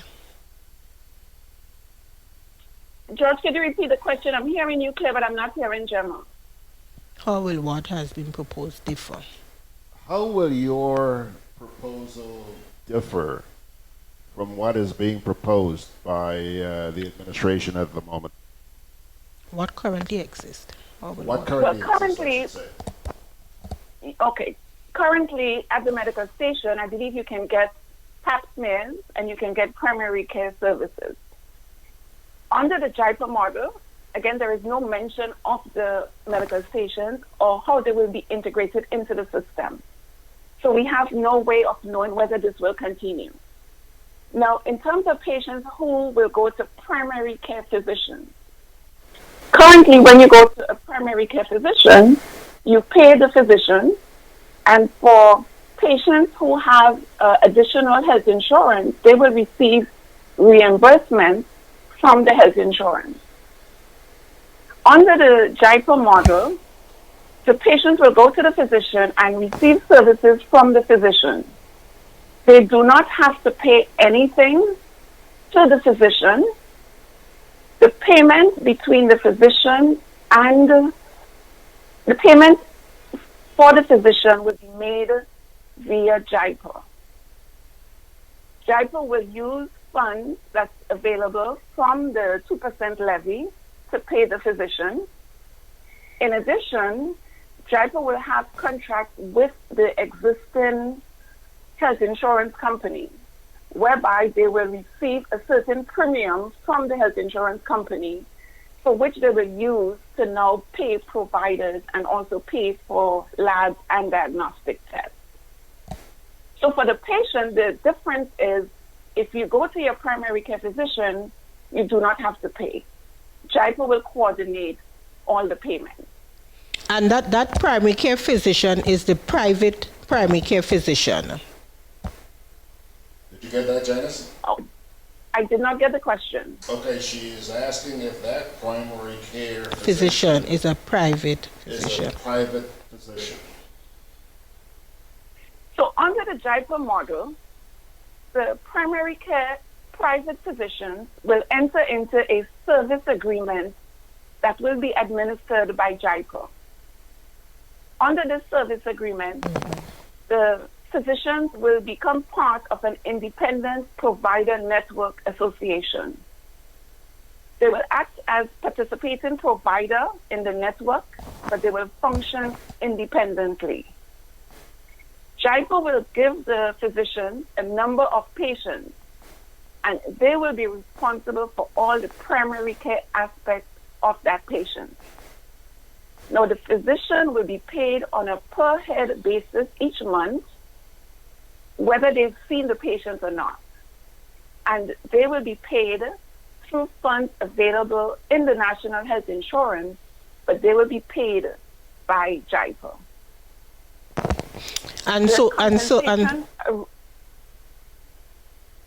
The compensation arrangement with the physician will be determined by JIPA.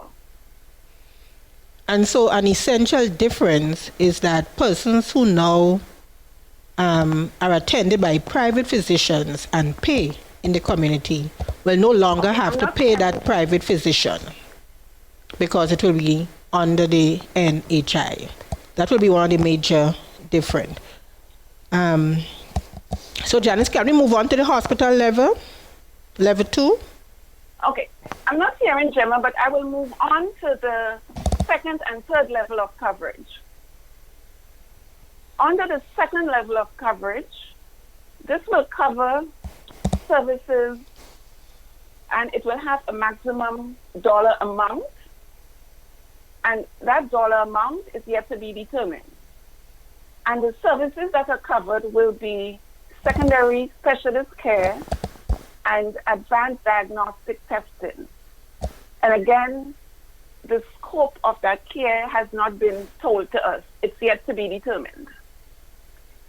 In the third level of coverage, if a patient meets the maximum amount above what is allowed in the second level of coverage, you will now be on the third level of coverage. And this level includes catastrophic care, life-threatening care, and care that is determined to be high cost. Again, the scope of the care is to be determined. Payment for this service will be via health insurance. To be able to access this level of coverage, you have to have additional health insurance. Now, the plan as to how JIPA will collect the money from the health insurance, they have two models, two proposals. In the first model, the insurance company will collect the premium from the patient or from the employer-sponsor health coverage. And the insurance company will now pay JIPA a certain percentage of that premium. And JIPA will assume coverage and risk of all the care associated with the patient from that point. In the second model, if the insurance company do not want to pay a certain amount of premium to JIPA, JIPA will now coordinate all the payments to the physician, and then they will seek reimbursement from the healthcare insurance. Under this model, JIPA will charge the health insurance an administrative cost for using that second model. And this is how the money will be gathered so that it can be placed in a central fund that will be managed by JIPA.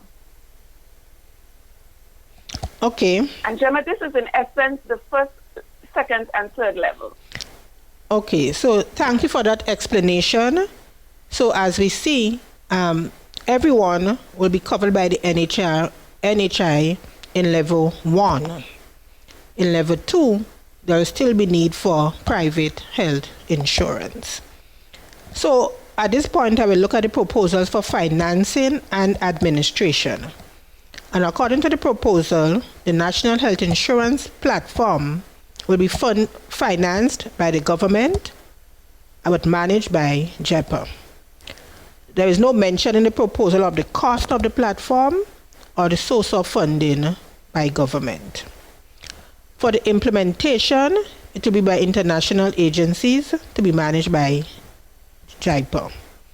And the tier 1 coverage, as Dr. Bain said, is through the 1 to 2% healthcare levy, on goods and services and a portion of the current health allocation of $85 million. That also will be managed by JIPA. So the implication, the economic and financial implication needs to be further looked into. We know for sure there will be an increase in VAT to about 17%, but the other implications, we propose that our economists, Laurel and Juliet, examine it at another date. But at this point, we want to state that the proposal needs to undertake a more dynamic analysis of costing, which will facilitate an assessment of any financing proposal. As it relates to the administration of the proposal, there will be a centralized administration system, also managed by JIPA.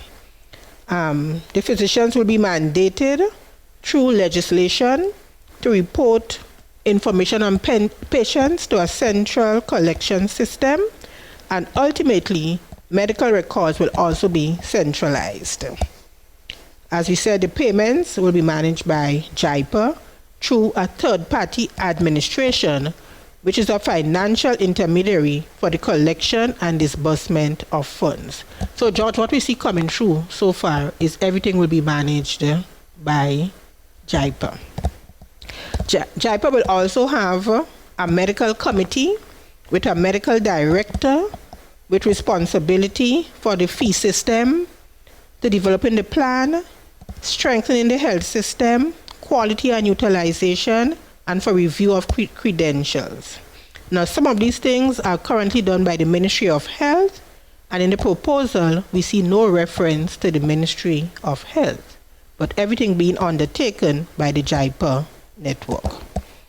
And to ensure that all of this happens, JIPA will work with the government for the passage of legislation to cover issues associated with the implementation of the National Health Insurance, such as electronic records, premiums, decentralized data collection, and funding to include a super fund, which at this time I would ask Dr. Bain to speak to. The super fund. Janice, you want to talk about the super fund? Okay. So part of the JIPA proposal is to, in order to help strengthen the healthcare system, they propose to form a super fund. Now, this super fund will be a for-profit organization. It will be private, and it will be run independently from the government of Grenada. It will invite investors that are both domestic and international. Investors will be encouraged to invest as the services provided will be paid for by the National Health Insurance.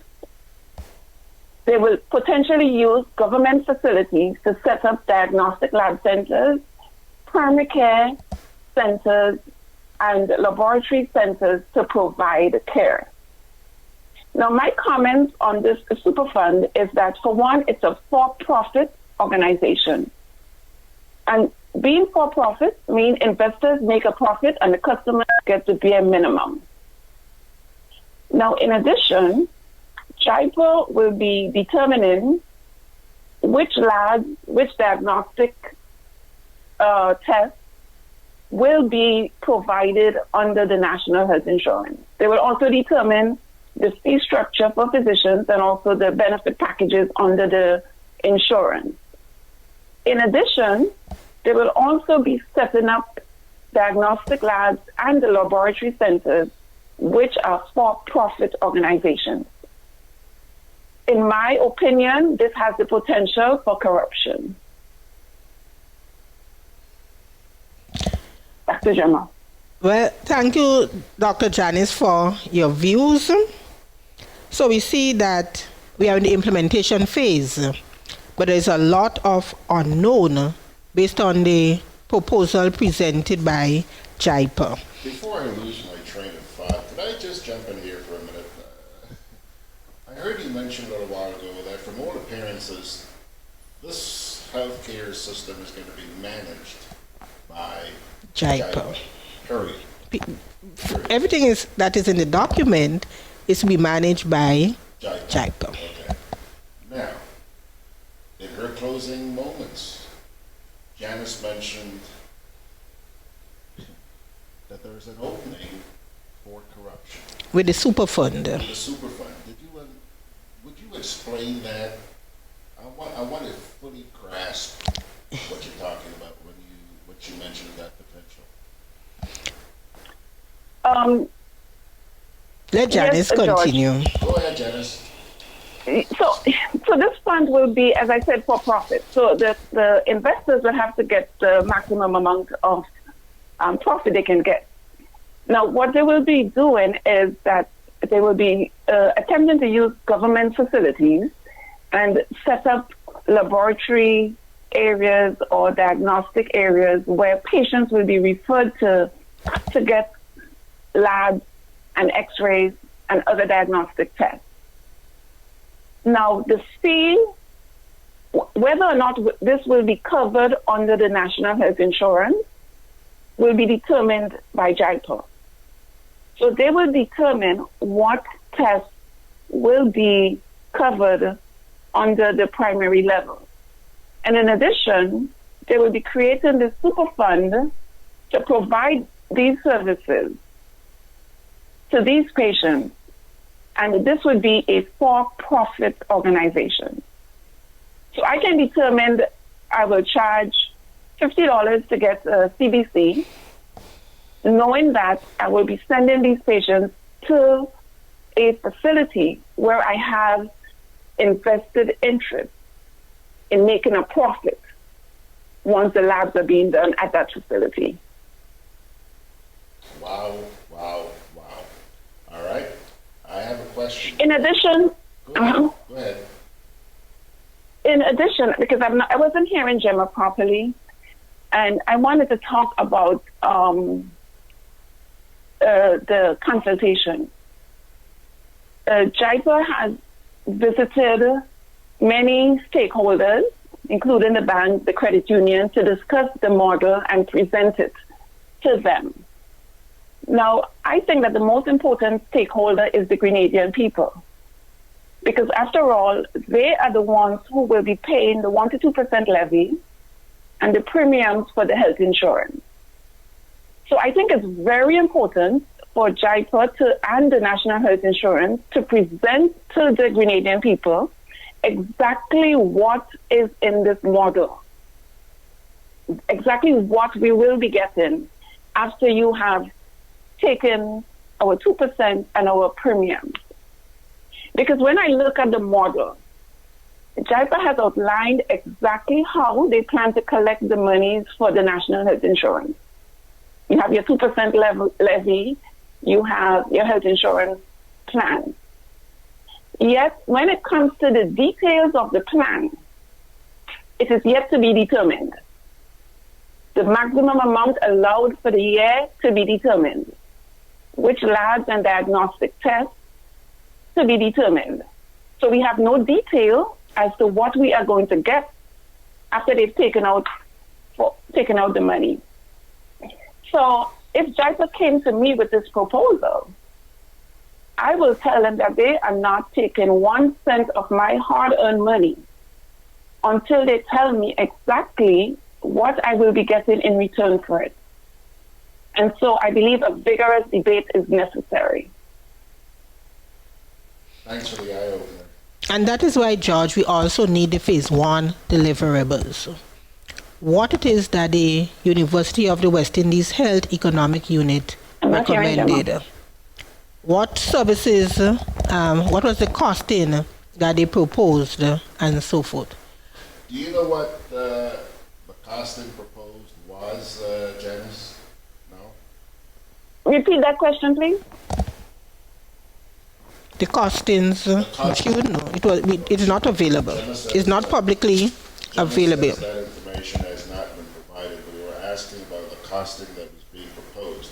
I have a question here from somebody named Martin Tanner Lewis. He's asking, was JIPA in an open bid, like RFP, or was JIPA once again chosen in one of those sole source make a deal with no one else allowed in?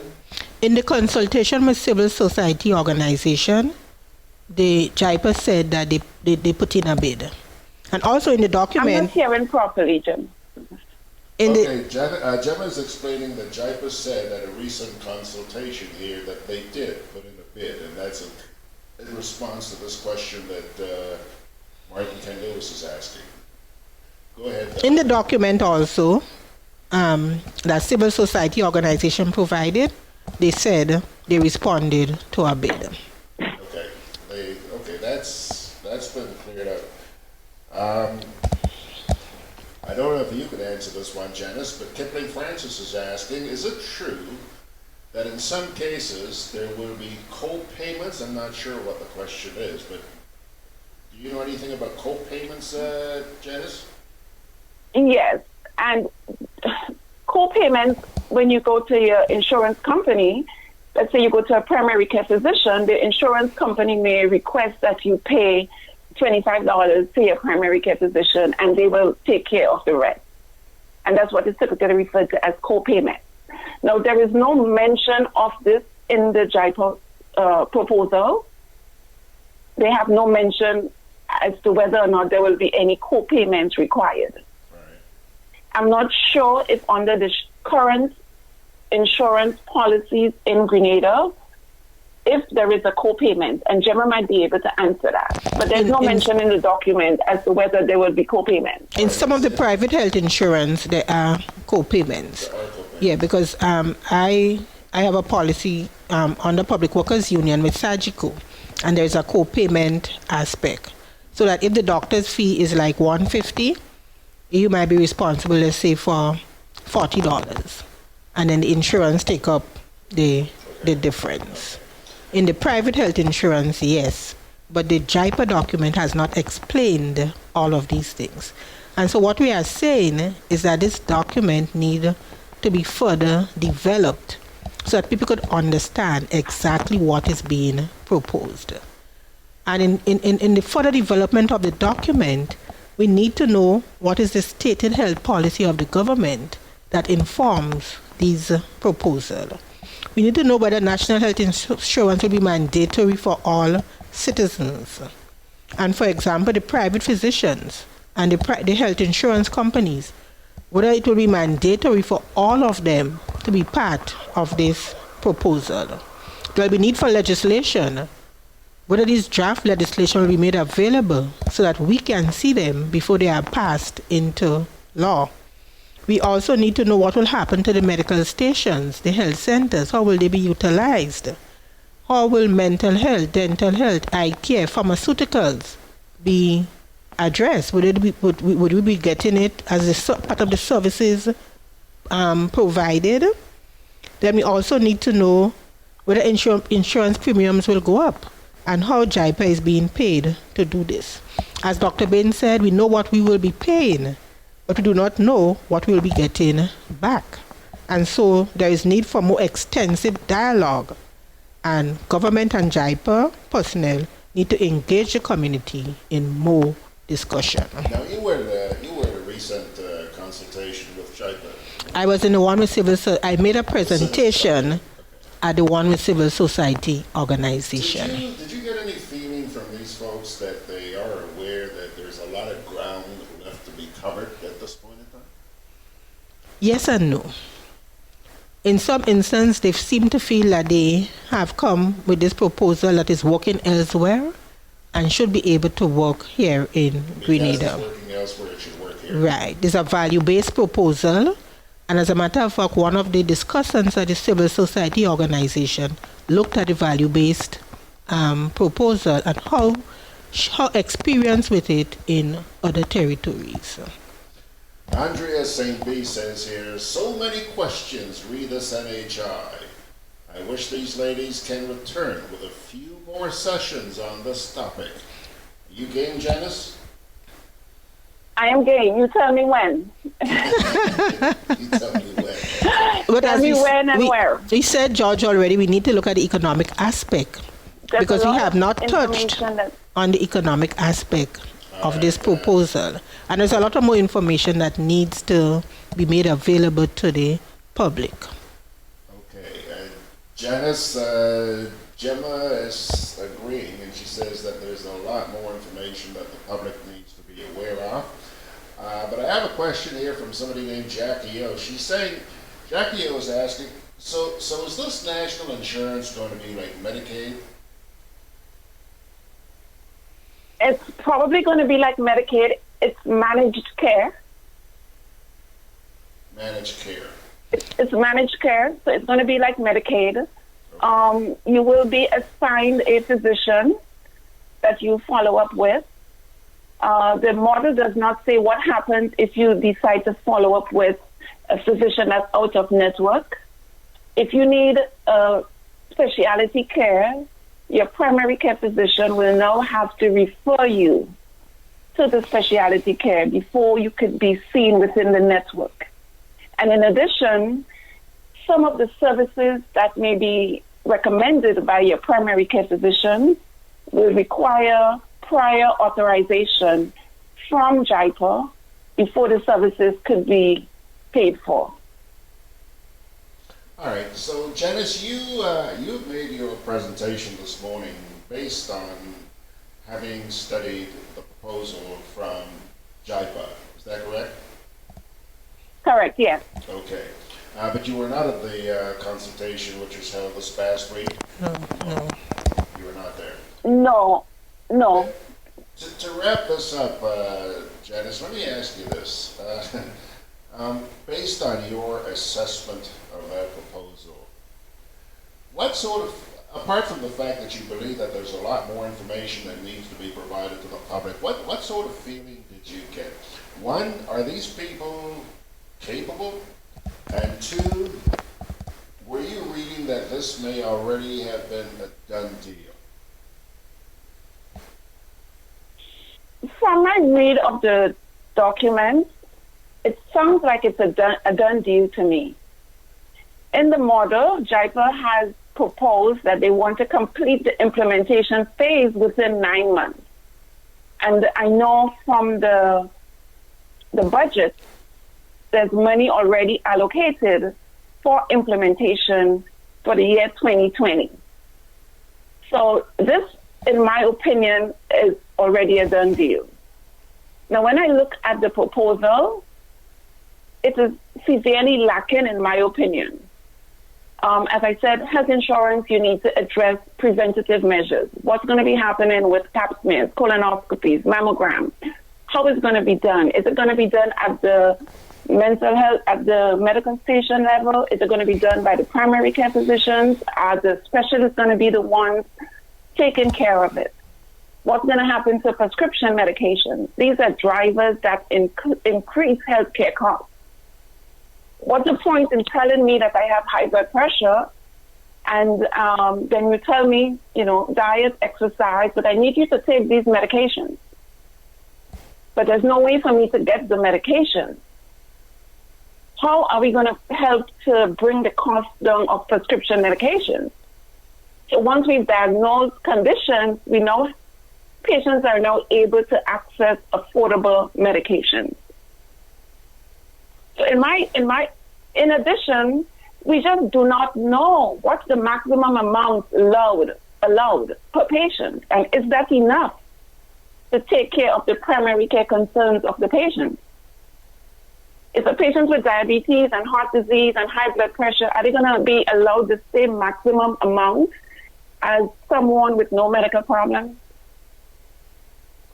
So the details, we have absolutely no details. All right, Margaret Francis of New York says she has a question. Will NHI be the sole health insurance, or will private insurance still exist as an option? And this is the same question we have, because the JIPA model did not say whether or not, and the government have not said whether all insurance companies will be mandated to be part of this national health insurance. So we do not know. We do not know if everybody will have to be part of the national health insurance or if private insurers will be allowed. And that is why the government policy is necessary. So this is a question that we need to forward to JIPA and also to the government. Andrea St. B is asking, what if the specialty care is not available locally? What next? There is no mention in the JIPA model.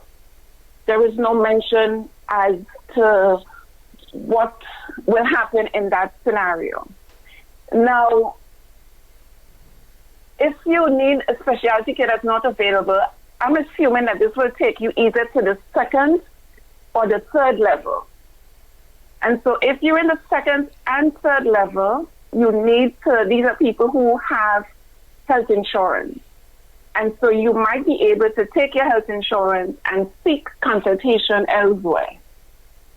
For the people who do not have additional health insurance, there's Nothing no mention changes. of how these people will be addressed in the JIPA model.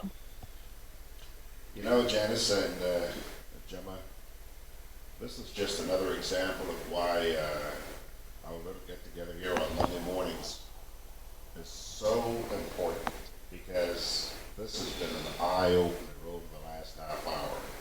An eye-opener.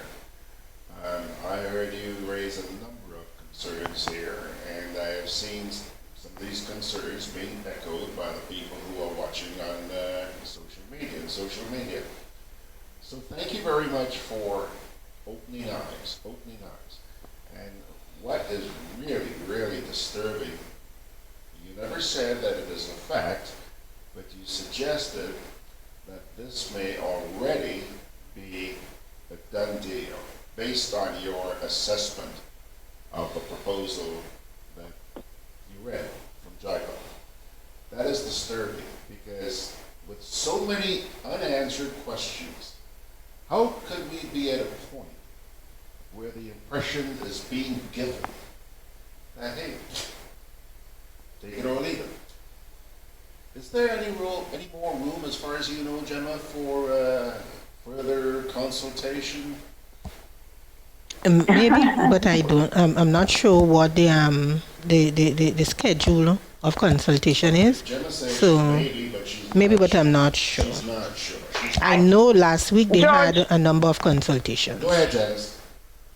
I think that one of the exact consultation that is needed is a consultation with the Grenadian people through outreach in the community, where they can let people know exactly what it is they plan to give them. And they can make a decision as to whether they think this is adequate or this is acceptable. So I think that's one big consultation that's missing. Okay, point taken. And I'm hopeful that because people have heard you guys this morning, that is going to materialize. But Janice and Gemma, let me be perfectly honest with you. They could go out into the rural areas and all over the place and, give Grenadians an opportunity. But if Grenadians don't get off their duffs and go and contribute, let people know what they think, how they feel. Okay? You're spending top in mud. Waste of time.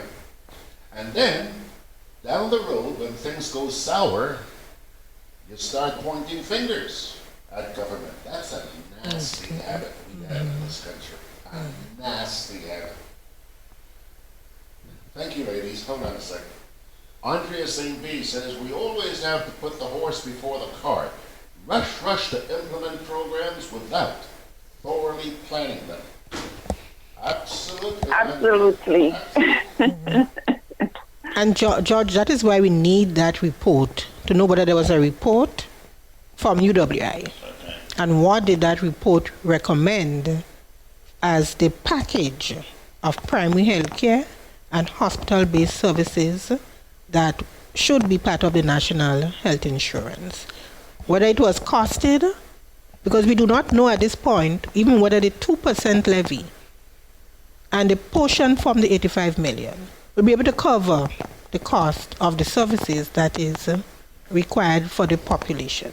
And George, my reading of all of this, with everything being managed by JIPA, appears to be a movement towards privatization of the health services under the banner of a national health insurance. And George, go ahead. I think one other thing, because we have the National Sustainable Development Plan. And so we have to also take a closer look, and maybe that's something we can discuss on another day. How does this JIPA model line up with the ideas in the National National Sustainable Development Plan? All right, I'll tell you what, because of the importance which I've attached to what you folks have said here this morning, I'm going to make sure that as many people as possible get to hear this, and I'm going to do that by, not only is it going to be up on the site in a few minutes, but I'm going to make sure that we run this segment on Sundays, this coming Sunday's edition of Sundays with George Grant. I want people to hear what you ladies had to say. And I'm assuming that maybe next week you guys will continue this, or somewhere down the road? Somewhere down the road.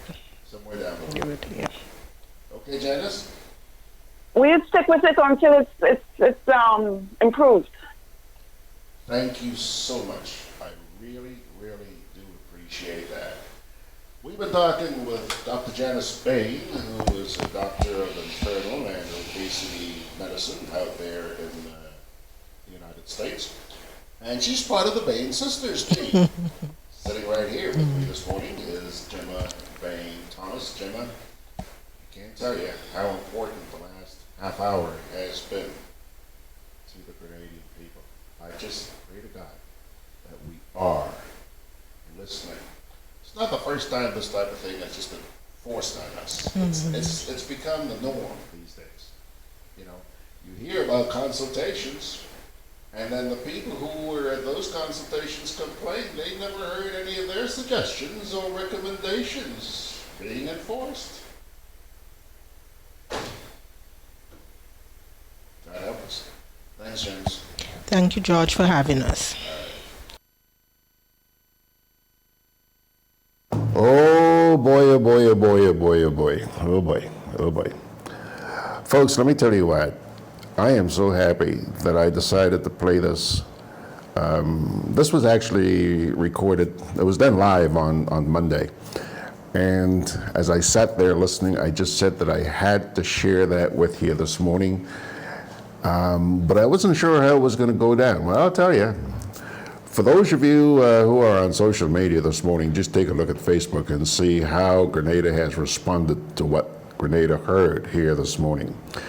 There have been a lot of comments. Unfortunately, I do not have the time to go through them this morning because if you thought that was something, we got some more coming your way in just a wee bit, all right?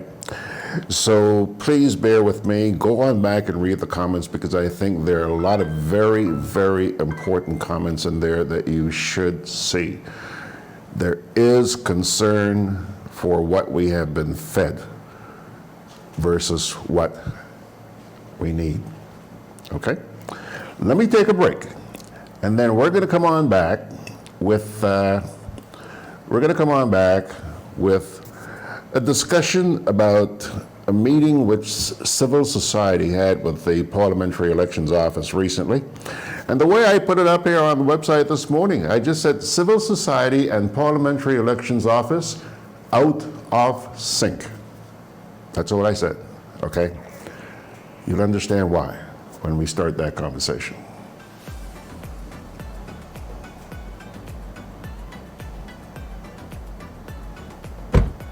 One more for the road. Look, I find you had a little too much to drink, you know. Let me drive. Nah, man, I good. Alcohol causes drowsiness, slow response time, distorted vision, impaired decision-making, blackouts, decreased coordination. Drinking water does not make you less drunk. Never drink and drive. It takes only a second.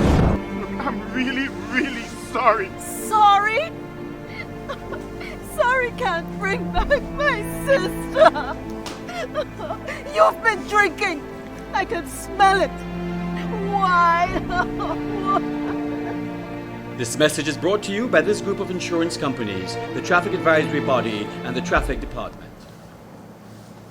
Inspection and licensing have begun, and at Hubbard's, we want you to be ready. From January to February 15th, we're offering vehicle owners with single registration letters 1 to 2,500 and plural registration letters 1 to 250, 10% off our new torque tires and Power Max batteries. Don't get caught unprepared. Visit us today at our motor department in Mungay or our tire bay in Grandance, located near Hubbard's Building Supplies.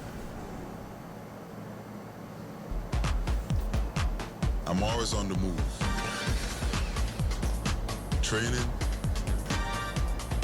traveling, competing. So it's good to know I have Quad Bank in the palm of my hand. Introducing e-banking, one of many customer convenience services from Grenada Cooperative Bank, and there's more to come. It's swift, simple, and secure.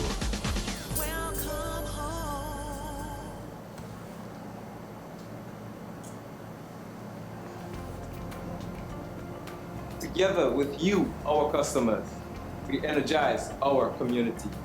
Together with you, we energize our economy.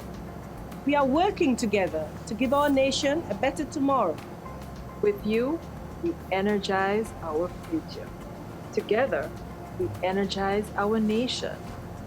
Thank you for partnering with us as we energize our Spice Island. Renleg, energizing our Grenada. Alrighty, folks, the gentleman you're looking at right now is none other than Mr. Dave Nedd. He is a member of civil society. And then if you take a look here, on your left is Miss Sandra Ferguson. She is also a member of civil society.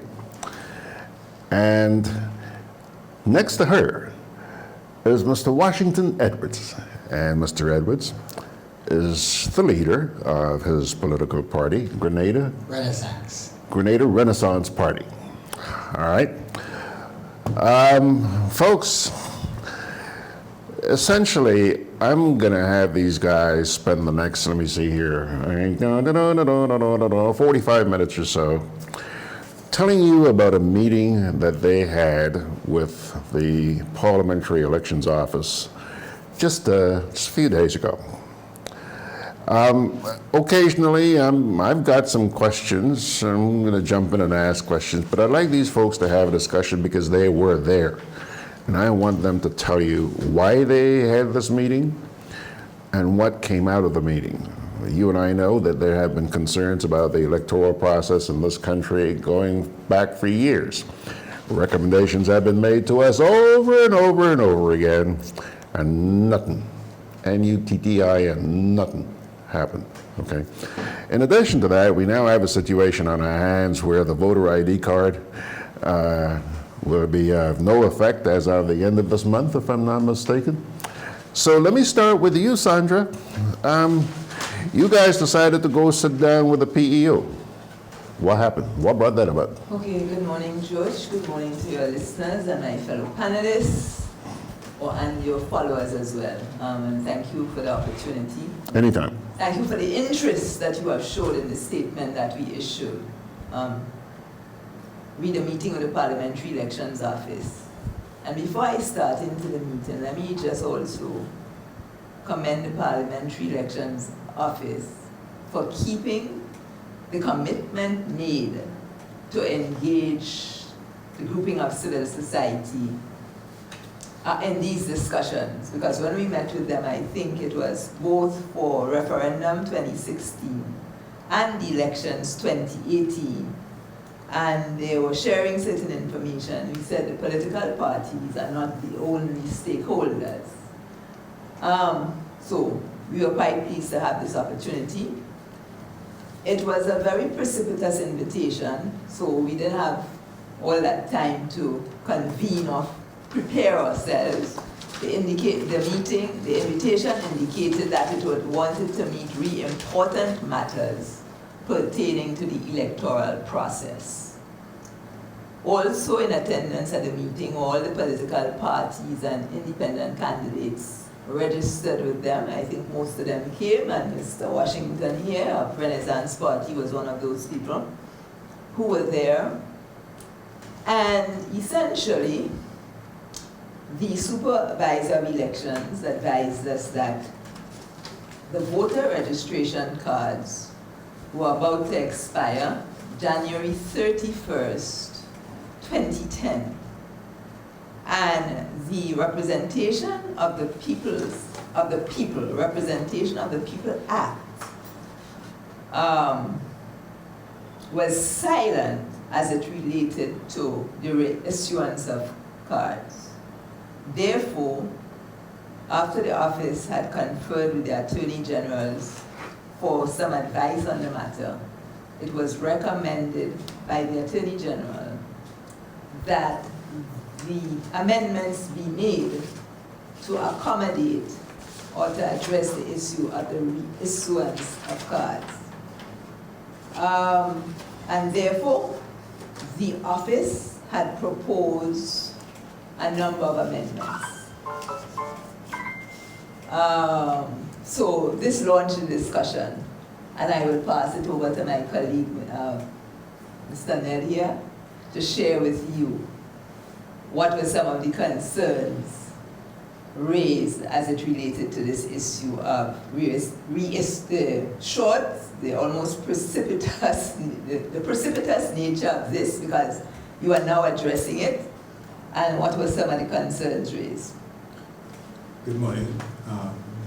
Thank you again, George, and thank you to fellow panelists, and thank you to the listening audience.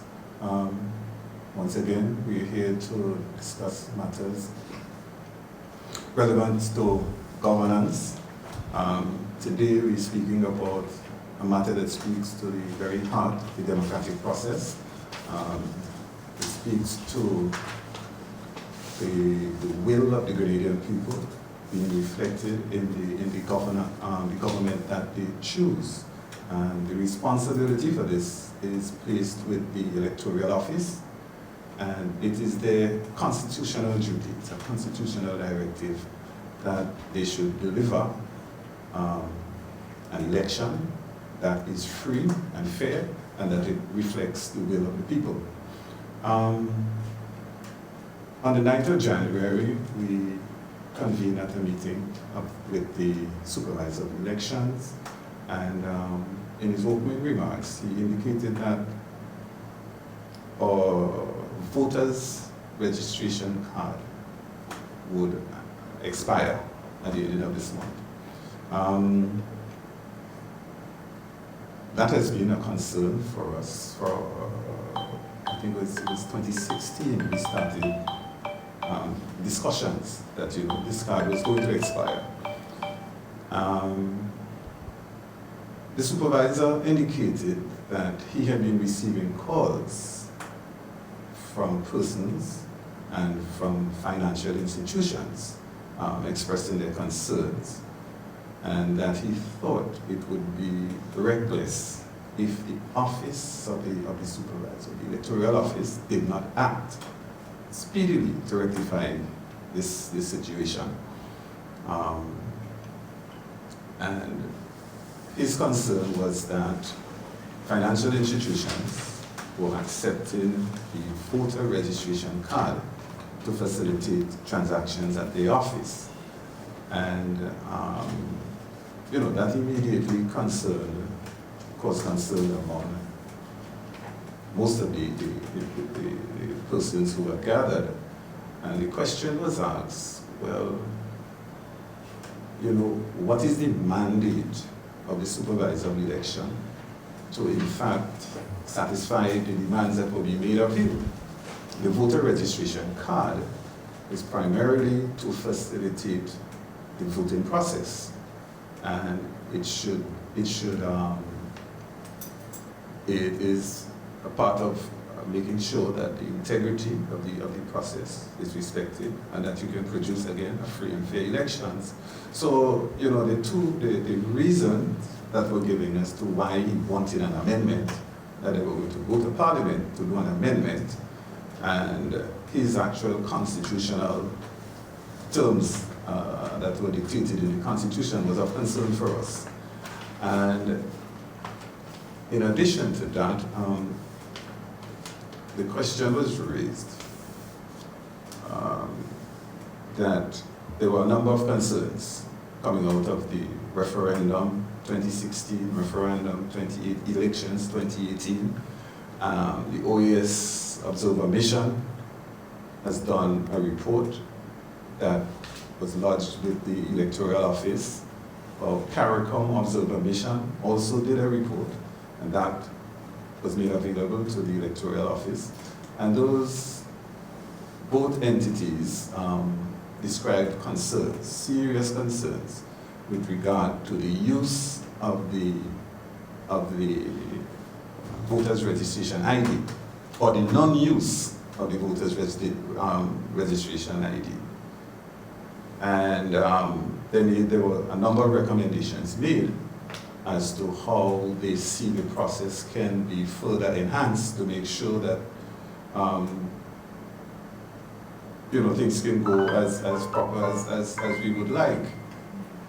And that if you were going to Parliament to in fact effect an amendment, then you should in fact take all of those processes, all of those concerns to the Parliament so that we can have some, we can address all of those matters instead of doing amendments piecemeal. So, that was my take on it. I don't know if Sandra was And so that was the discussion in a nutshell.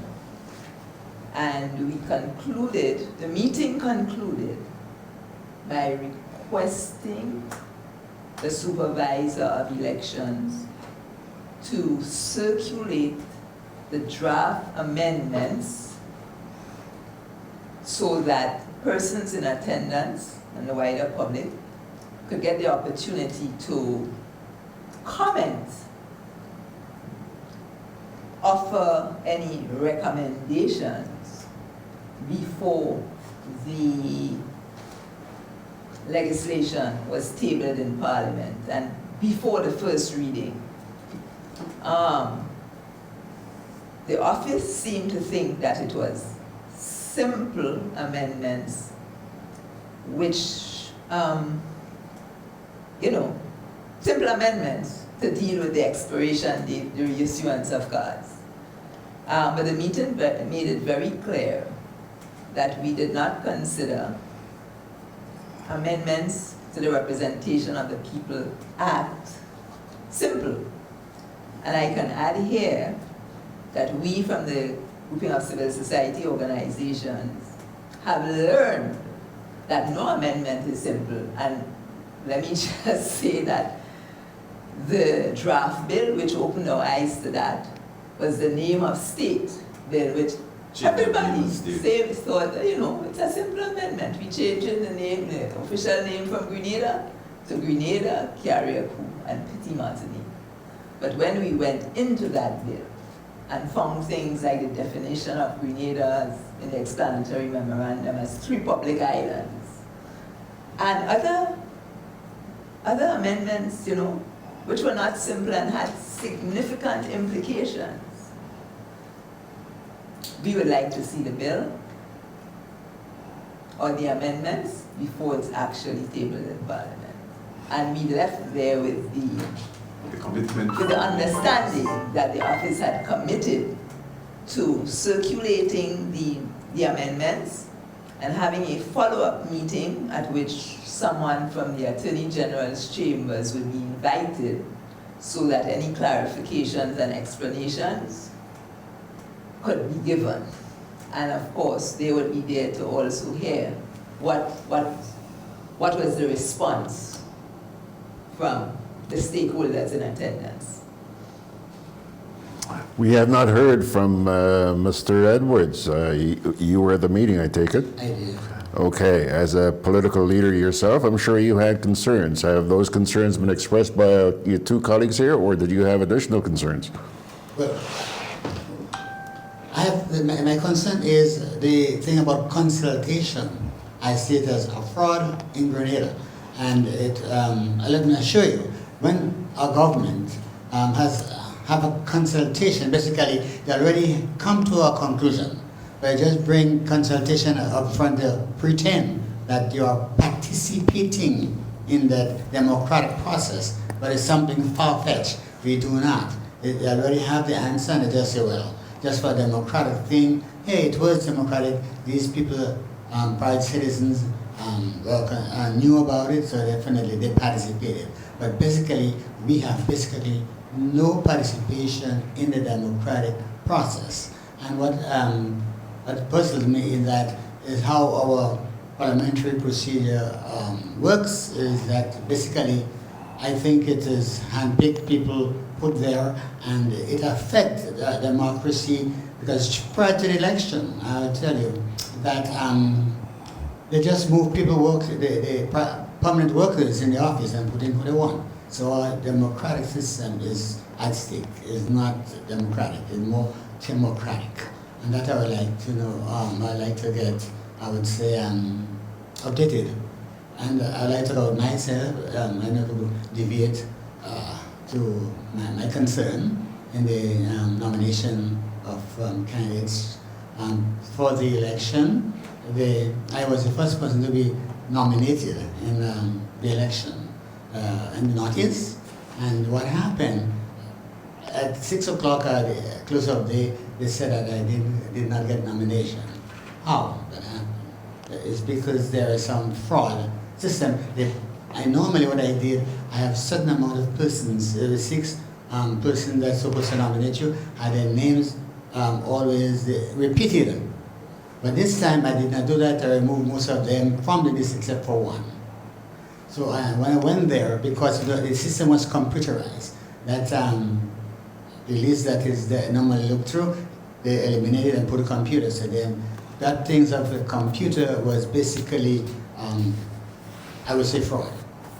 So when that one particular name that remained, they said, oh, that person is not there. Which that person had used that person's name over 2-3 times. And then they tell me that it wasn't. So then obviously I had other name addition and just add to the list. So as a result of that, I got nominated there. But in the evening I was told, it was aired that I didn't get nominated. So definitely our process is not flawed. Yeah. It's flawed. You know something, Washington, you just raised something that I just have to pick up on. This thing about consultation. Dave and Sandra. Sandra, you probably heard me bitch about this ad infinitum. Consultations. We have so many so-called consultations. You attend, I've given up on them. I have to confess, okay? And whoever is calling, please, we're on the air right now. Because so many of these consultations, you go to them, and it seems that whatever it is the people putting on the consultation want out of that so-called consultation, it's already a done deal. And it's just a formality to give you an opportunity to say, well, I was seen in public with so-and-so. Actually, you're wasting your time. Exactly. You know? And that's the reason why so few people turn out to consultations in this country. They have gotten frustrated. Sandra? Well, yeah, it's becoming a checklist. So one has to...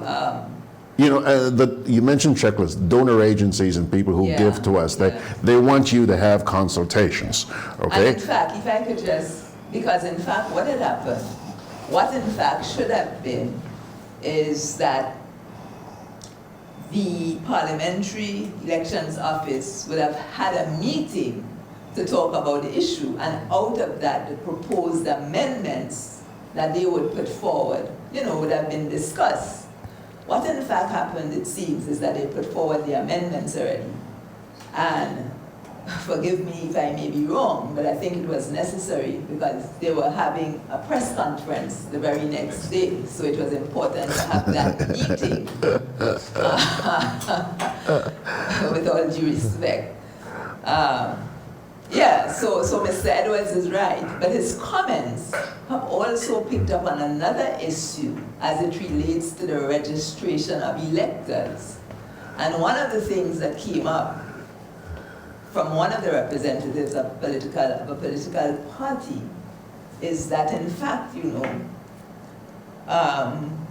there is a case there is a case for which judgment is pending. I think the decision has already been given, but the Parliamentary Elections Office was at fault.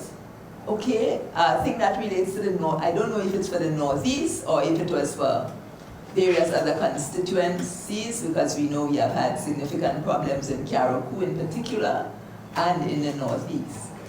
And therefore, there was the feeling that, listen, the voter ID is part of the electoral process. The primary purpose of a voter's ID is to facilitate voting, to support the integrity of the voting process. And in fact, the Representation of the People Act indicates that the voter's ID shall be presented at your polling station. What we would have noticed, and from the comments of the Electoral Observer Mission and people who were there, is that that was not done. It was not required consistently. And when they inquired, when the observer team inquired whether in fact there was admission by people manning there, whether it be the agents or the electoral officers, that no, they didn't know all of the people, right? So these are the complications, and when you have these things, obviously, confidence in the process. Mm-hmm. Eroded. Right? And look at what happened to Dominica on the issue of voters' ID. Well, before we go to Dominica, I think I want to highlight one of the issues that the electoral office is faced with going on. Traditionally, I think the Grenadian public who were aware would know about enumeration, they would know about registration. Recently now, we're talking about re-registration, and we're talking about the issuance and the reissuance of cards.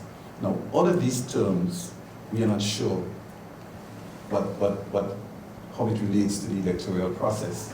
What we understand from the enumeration, of which the last enumeration process was done in 2012-2011, just before the 2013 elections.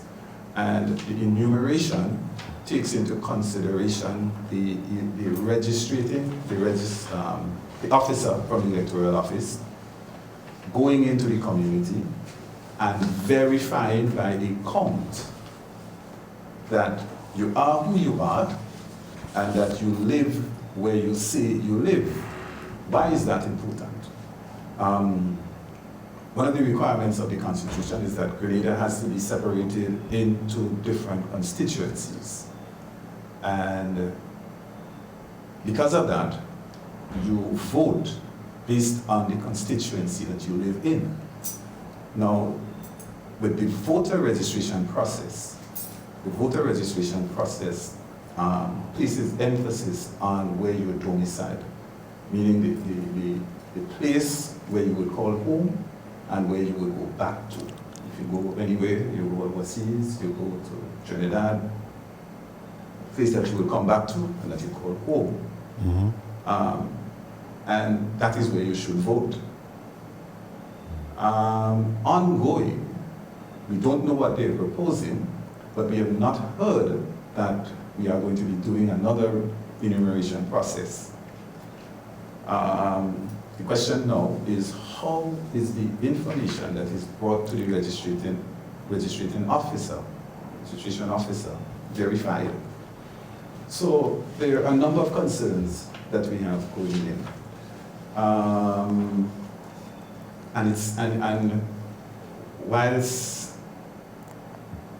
And it is of importance for us. Sandra was speaking about Dominica. I think that most Canadians looked on at the elections in Dominica. Yeah. And we saw the results.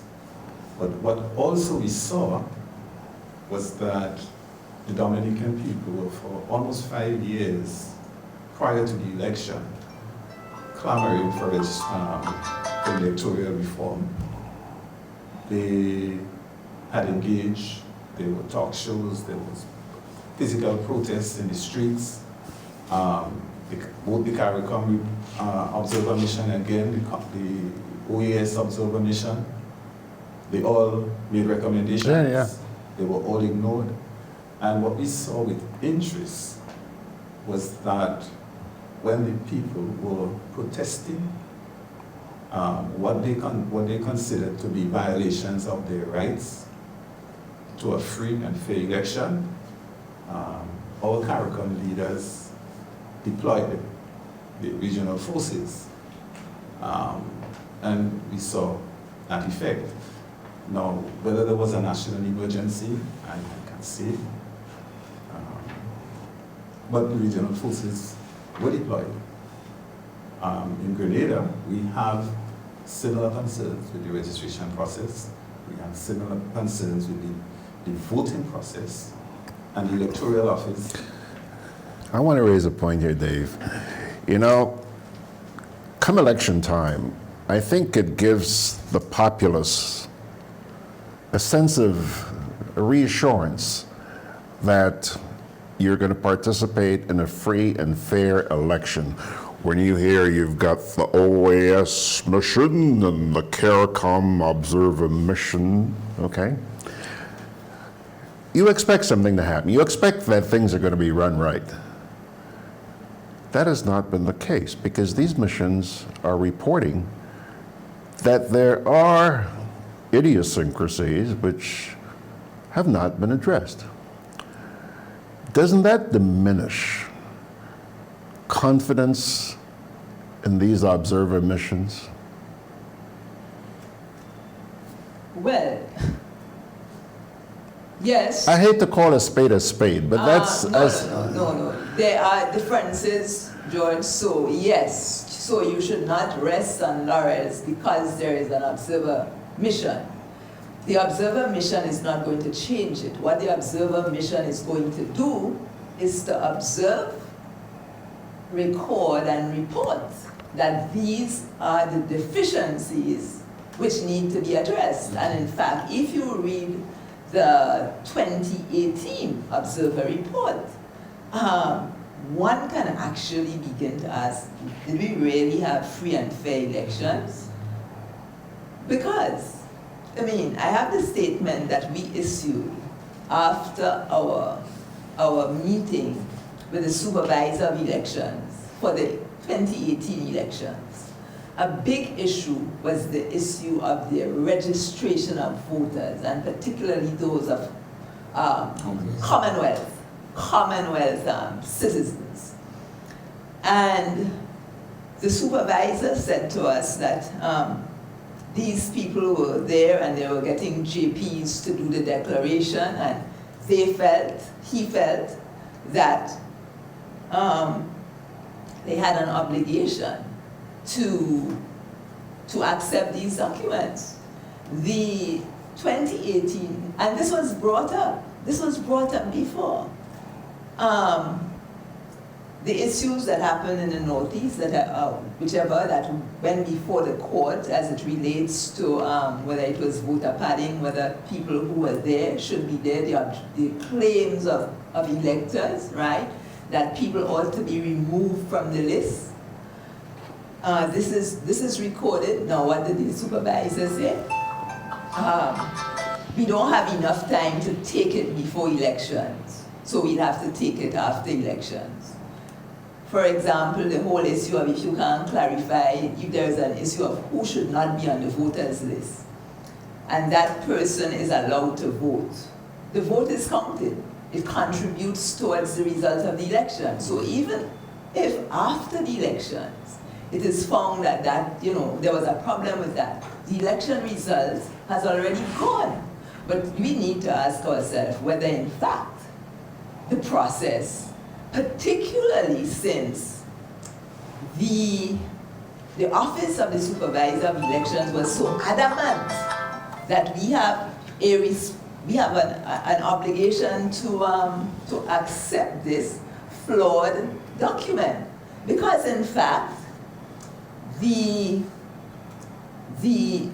election observer report has made it clear that the supervisor has no authority to accept that.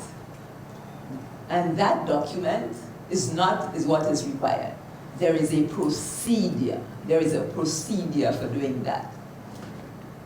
So, if these are things that we need to be aware of, and while the specifics were not mentioned in that meeting of the parliamentary elections, the consensus of the meeting and the general feeling of the meeting was, we shouldn't be just addressing the issue of expiry date of a voter registration card because some people use it as a national identity document.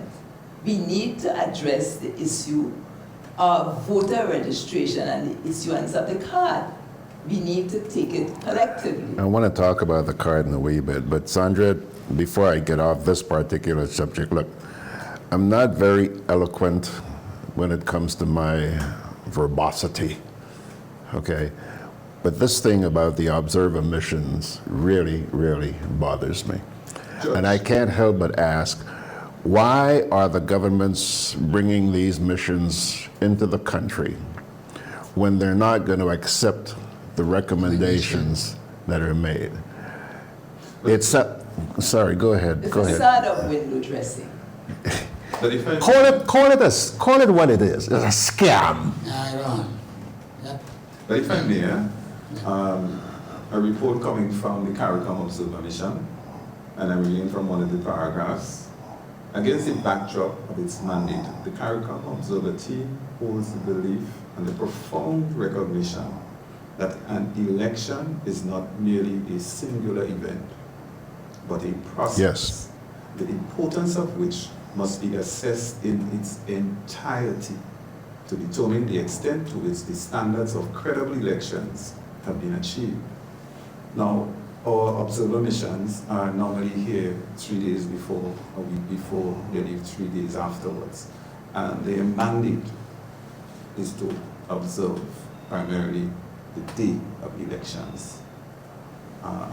That leaves the registration process that we're talking about, the issuance of the cards, the enumeration or lack of enumeration, all of those vital components of the electoral process is outside of the scope of that mandate. So they don't observe when those components are put in place in the electoral process. That's my point. And that is where our problem lies. But they do, if I may, Dave, without, I'm not disagreeing with what you say, but part of their mission generally is, as part of the election of the process, is to also look into the pre-voter day process. So you will find that that is reflected in the report, and they will indicate what happened and what's not happened, because when the concerns are raised as well, they're going to check it with the Parliamentary Elections Office, who will tell them what they did. So I want to say as well, George, that elections are these things that we take as, it's a process, as we say. And what generally happens is that there is no talk about this process, particularly by the political parties, much less by ordinary citizens, except that elections are called and then everybody gets into a frenzy of excitement. Yeah. We need to appreciate that the OAS Observer Mission, in fact, has recommended audit of the process. So this means that it needs to be followed from election to election. And there needs to be a lot more public education, not only by the Parliamentary Elections Office, but by the stakeholders who want to be voted in. But this now is not just a matter for political parties, but we as citizens need to take a lot more interest in this. Absolutely. You mentioned earlier on, Sandra, about legislation that's supposed to go back before Parliament. Well, we haven't heard that this draft has been tabled to the best of our knowledge. Well, that's what I was going to ask you about, but there was discussion about sending a draft to Parliament. There was a discussion of sending doing a draft and discussing it with civil society. That was the understanding. And the other political stakeholders. And the other political parties, the stakeholders. Do you believe it's something they're going to go ahead with? Well, we can't say. We have to wait and see. Yeah. I doubt. You doubt? Yeah. All right. Now, Sandra, I saw a letter that you wrote to... the grouping. Well, on behalf of the delegation. Yes, on behalf of the delegation, that you wrote to the Parliamentary Elections Office. And one of the points that was raised in there was a shortfall between funds that were budgeted for the registration process and what it is actually going to cost to have these cards done. Take it from there. Good. So one of the questions that was asked in that meeting, well, one, what was the cost? We were advised that the cost of a card is $50 EC, right? The second question was source of funds. Are there funds allocated? We were advised that there is an allocation in the budget 2020. So following the meeting, we checked. Parliamentary Elections Office, we noted that there was an allocation project expenditure is on a project, right? And that focuses on the issuance of cards and so on. And it is 695,000 EC dollars, right? Based on the press conference, the number of 80,000 electors, 80,000 members on the voters list was the number given. So we, simple math, $50 by 80,000, that comes up to 4 million. So there is a huge shortfall. Where is this money going to come from? And this is a national issue. So, and they are supposed to commence when? On February 1st? Yeah. So, where is this money coming from? And we listened to the press conference, and the systems operator went through the procedures for the reissuance of cards, right? So it's going to be a registration process. So it is going to take, I think it's 3 weeks between the application and the issuance of the card. So where does this money come from? And it is quite interesting because, again, at the time of the last election, I think about 3 weeks before, there were a number of cards to be issued for persons, and there was a delay in issuing those cards because the office had advised it did not have either the financial or the financial or human resource capacity to deliver. Fortunately, it was delivered in time for the elections. But one of the things we need to find out as well is the sort of increase and enhancement of the human resource at the Parliamentary Elections Office, right? Whether it's the main office or the constituency offices. Couple of things here. One in particular is extremely important, but before I get to that, I saw in your letter too some reference being made to a private company that was providing support for the Parliamentary Elections Office. Explain to me the context of providing support and who is this company? Well, that's a thing we would like to find out ourselves too, George. This information we obtained by listening to the press conference that was hosted company is called Azits? Right, I think A to Z of Information Technology Solutions or something like that. It's registered in Pearls, okay? Pearls? Pearls, St. Okay. Andrews. And based on the information we gleaned from the press conference, this was the company that was offering support when the Parliamentary Elections Office was setting up its digital platform, or whatever is the correct term, for the transmittal of election results. So this was being done in time for the referendum. So it was first used for the referendum, right? And based on the press conference again, we understood that subsequently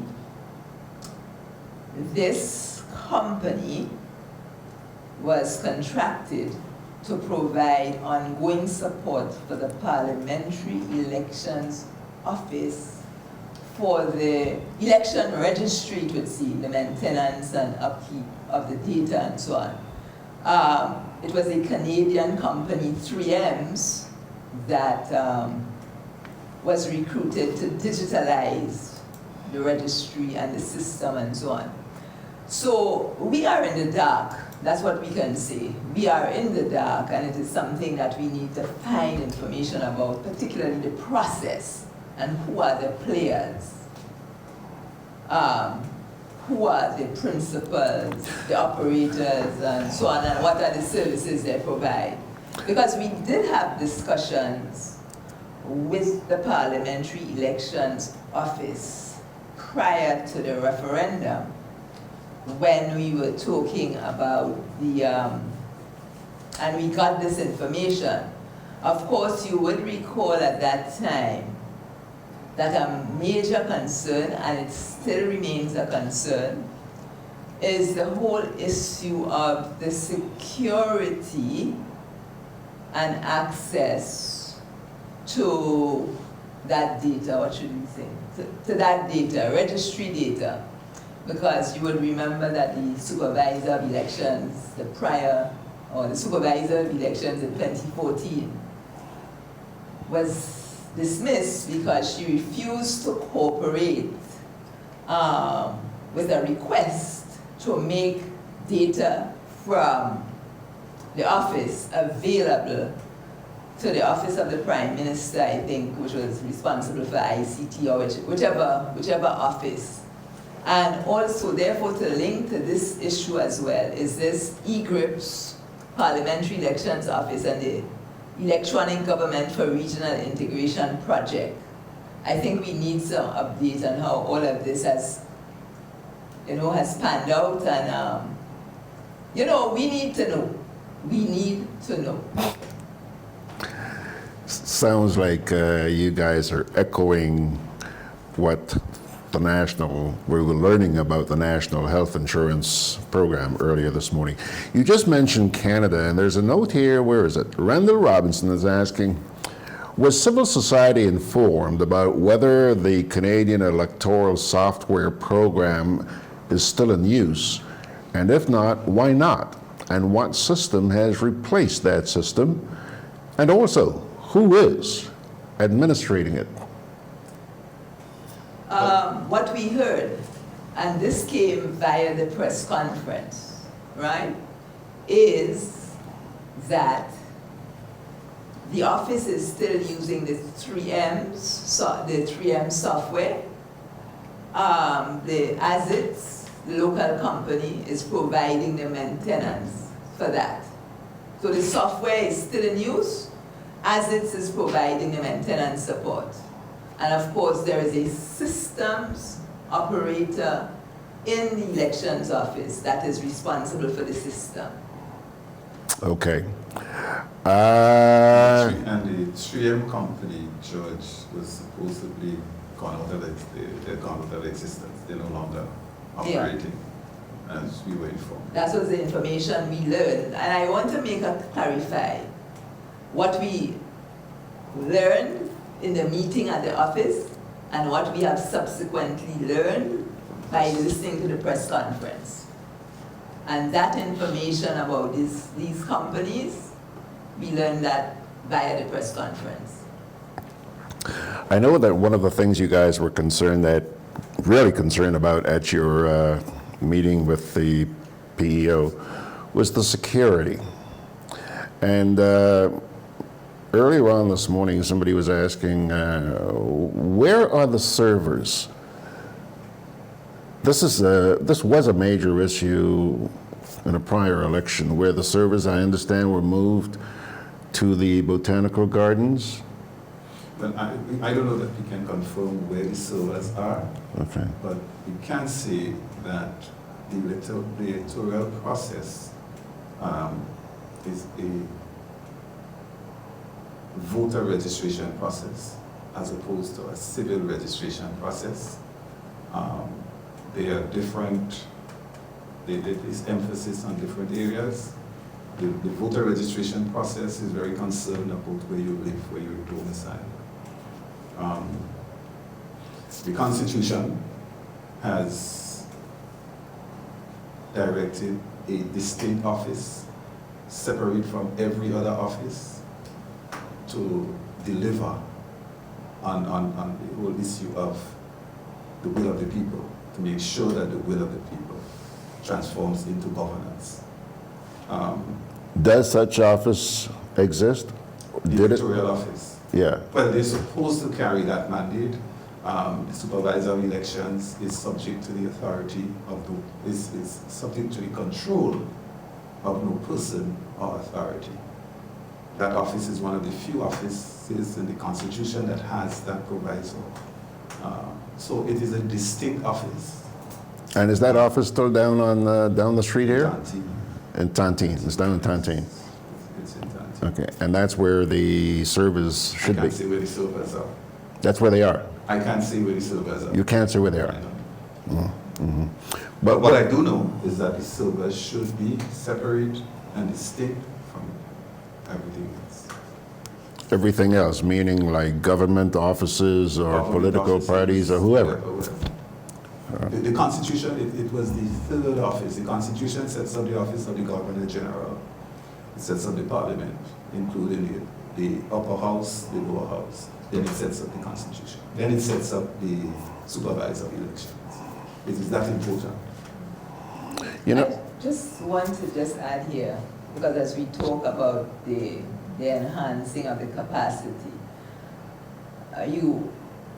you're also aware that one of the issues that has raised a lot of concerns is the precipitate dismissal of a number of election officials after the referendum, right? And it has gone on. So I think this is another issue that we need to be updated on, as I said before, in terms of who and the capacity, and what the electoral office has been doing in respect of capacity building of persons to officiate and be responsible for this process. Ladies and gentlemen, we're running out of time. I want to give each of you a minute or so to make a parting comment. Let me start with you, Washington. Well, basically speaking, I would say that our election process is should be handled by the governor and not the prime minister. I think that's what happened. Our governor general has no authority, and that's what we need to have. Our general governor is just figurehead. Well, yes, it's just a messenger of the prime minister. Shouldn't be, unless that office has authority. Our system will be nowhere. Same like with the House of Representatives, the medical legislative branch. The legislative branch, only one part has power. The other section has no power. Unless this actually has some power, our political system is in a adverse position. It's not good, and that's the kind of thing I like to see. I'm going to get a better constitution that will give each branch's power, not just one, but giving the House of Representatives the executive power that I detest. All right. Dave? Judge, no nation is born a democracy. democracy is a process. So in 1974, the process of building a democracy started. And with every amendment, with every change that is contemplated, we have to ensure that we are in fact enhancing the process and that we are delivering the intentions of the framers of the Constitution, that you will deliver free and fair elections to the Houses of Representatives, that you will deliver in the event of local government, and also the referendums, because the electoral office is responsible for all of those. It's the direct responsibility. So as citizens, we have to be ever vigilant that that enhancement we speak about, that enhancement that we desire, is actually taking place. All right, just before I give Sandra her final say, there's a note here from Randall Robinson. He says, that claim about the 3M company was investigated, and it is still in operation. Secondly, the administration of that system must be investigated with alacrity. I received some information recently that has me feeling very uncomfortable about this new arrangement. Well, that's news to us. We were not aware of this until we heard the press conference.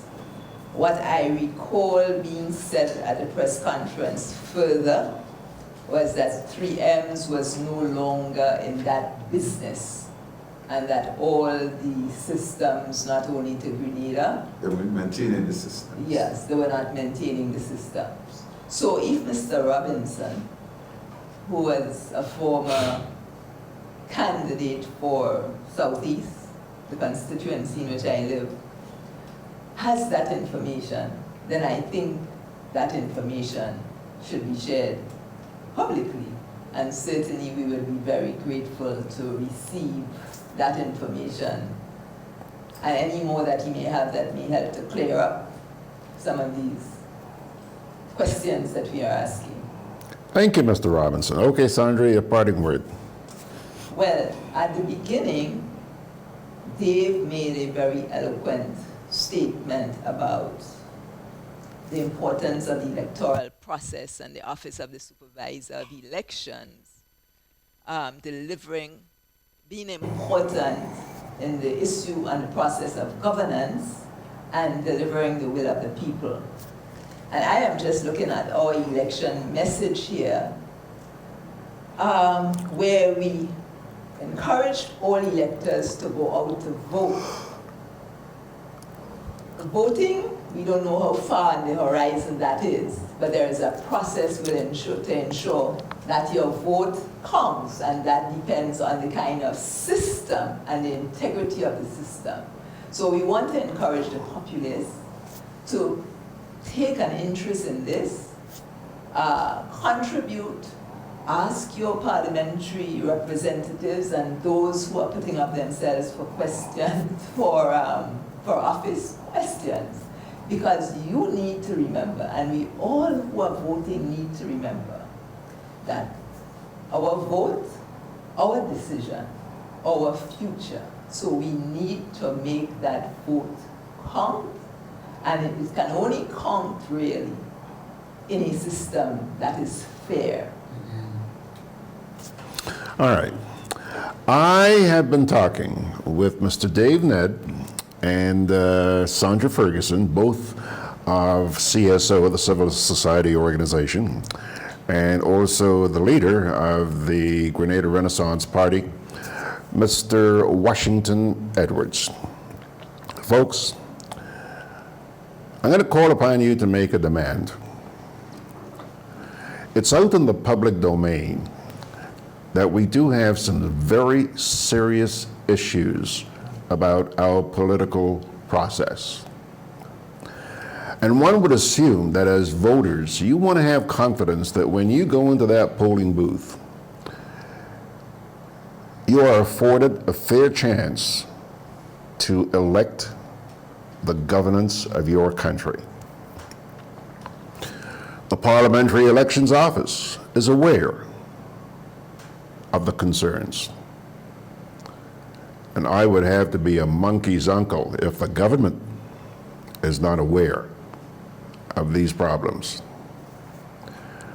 It is therefore in the hands, and this is where I'm not sure who I should be asking, whether it's the government or the Parliamentary Elections Office, to pony up, come out and speak to the people of this country and provide them with the assurance that they, your employers, by the way, just in case anybody had any doubt about that.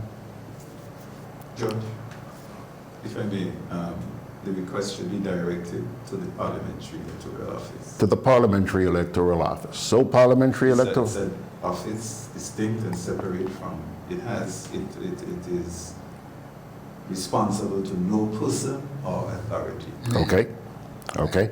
So I take that back. This is directed to the Parliamentary Elections Office. Reassure the people of this nation that their votes count. No one will be held responsible but yourselves. Pilgrims, time now for Georgie Porgy to pull the plug. We have gone way over time, but I thank you for joining me this morning. As always, parting word from the Holy Scriptures. Today's word comes to you from the book of Psalms. And this, I didn't just pull this out based on the conversation I had with these folks here this morning. Nah. This came in, this was given to me after midnight last night. Psalm 37, verses 10 to 13. A little while, and the wicked will be no more.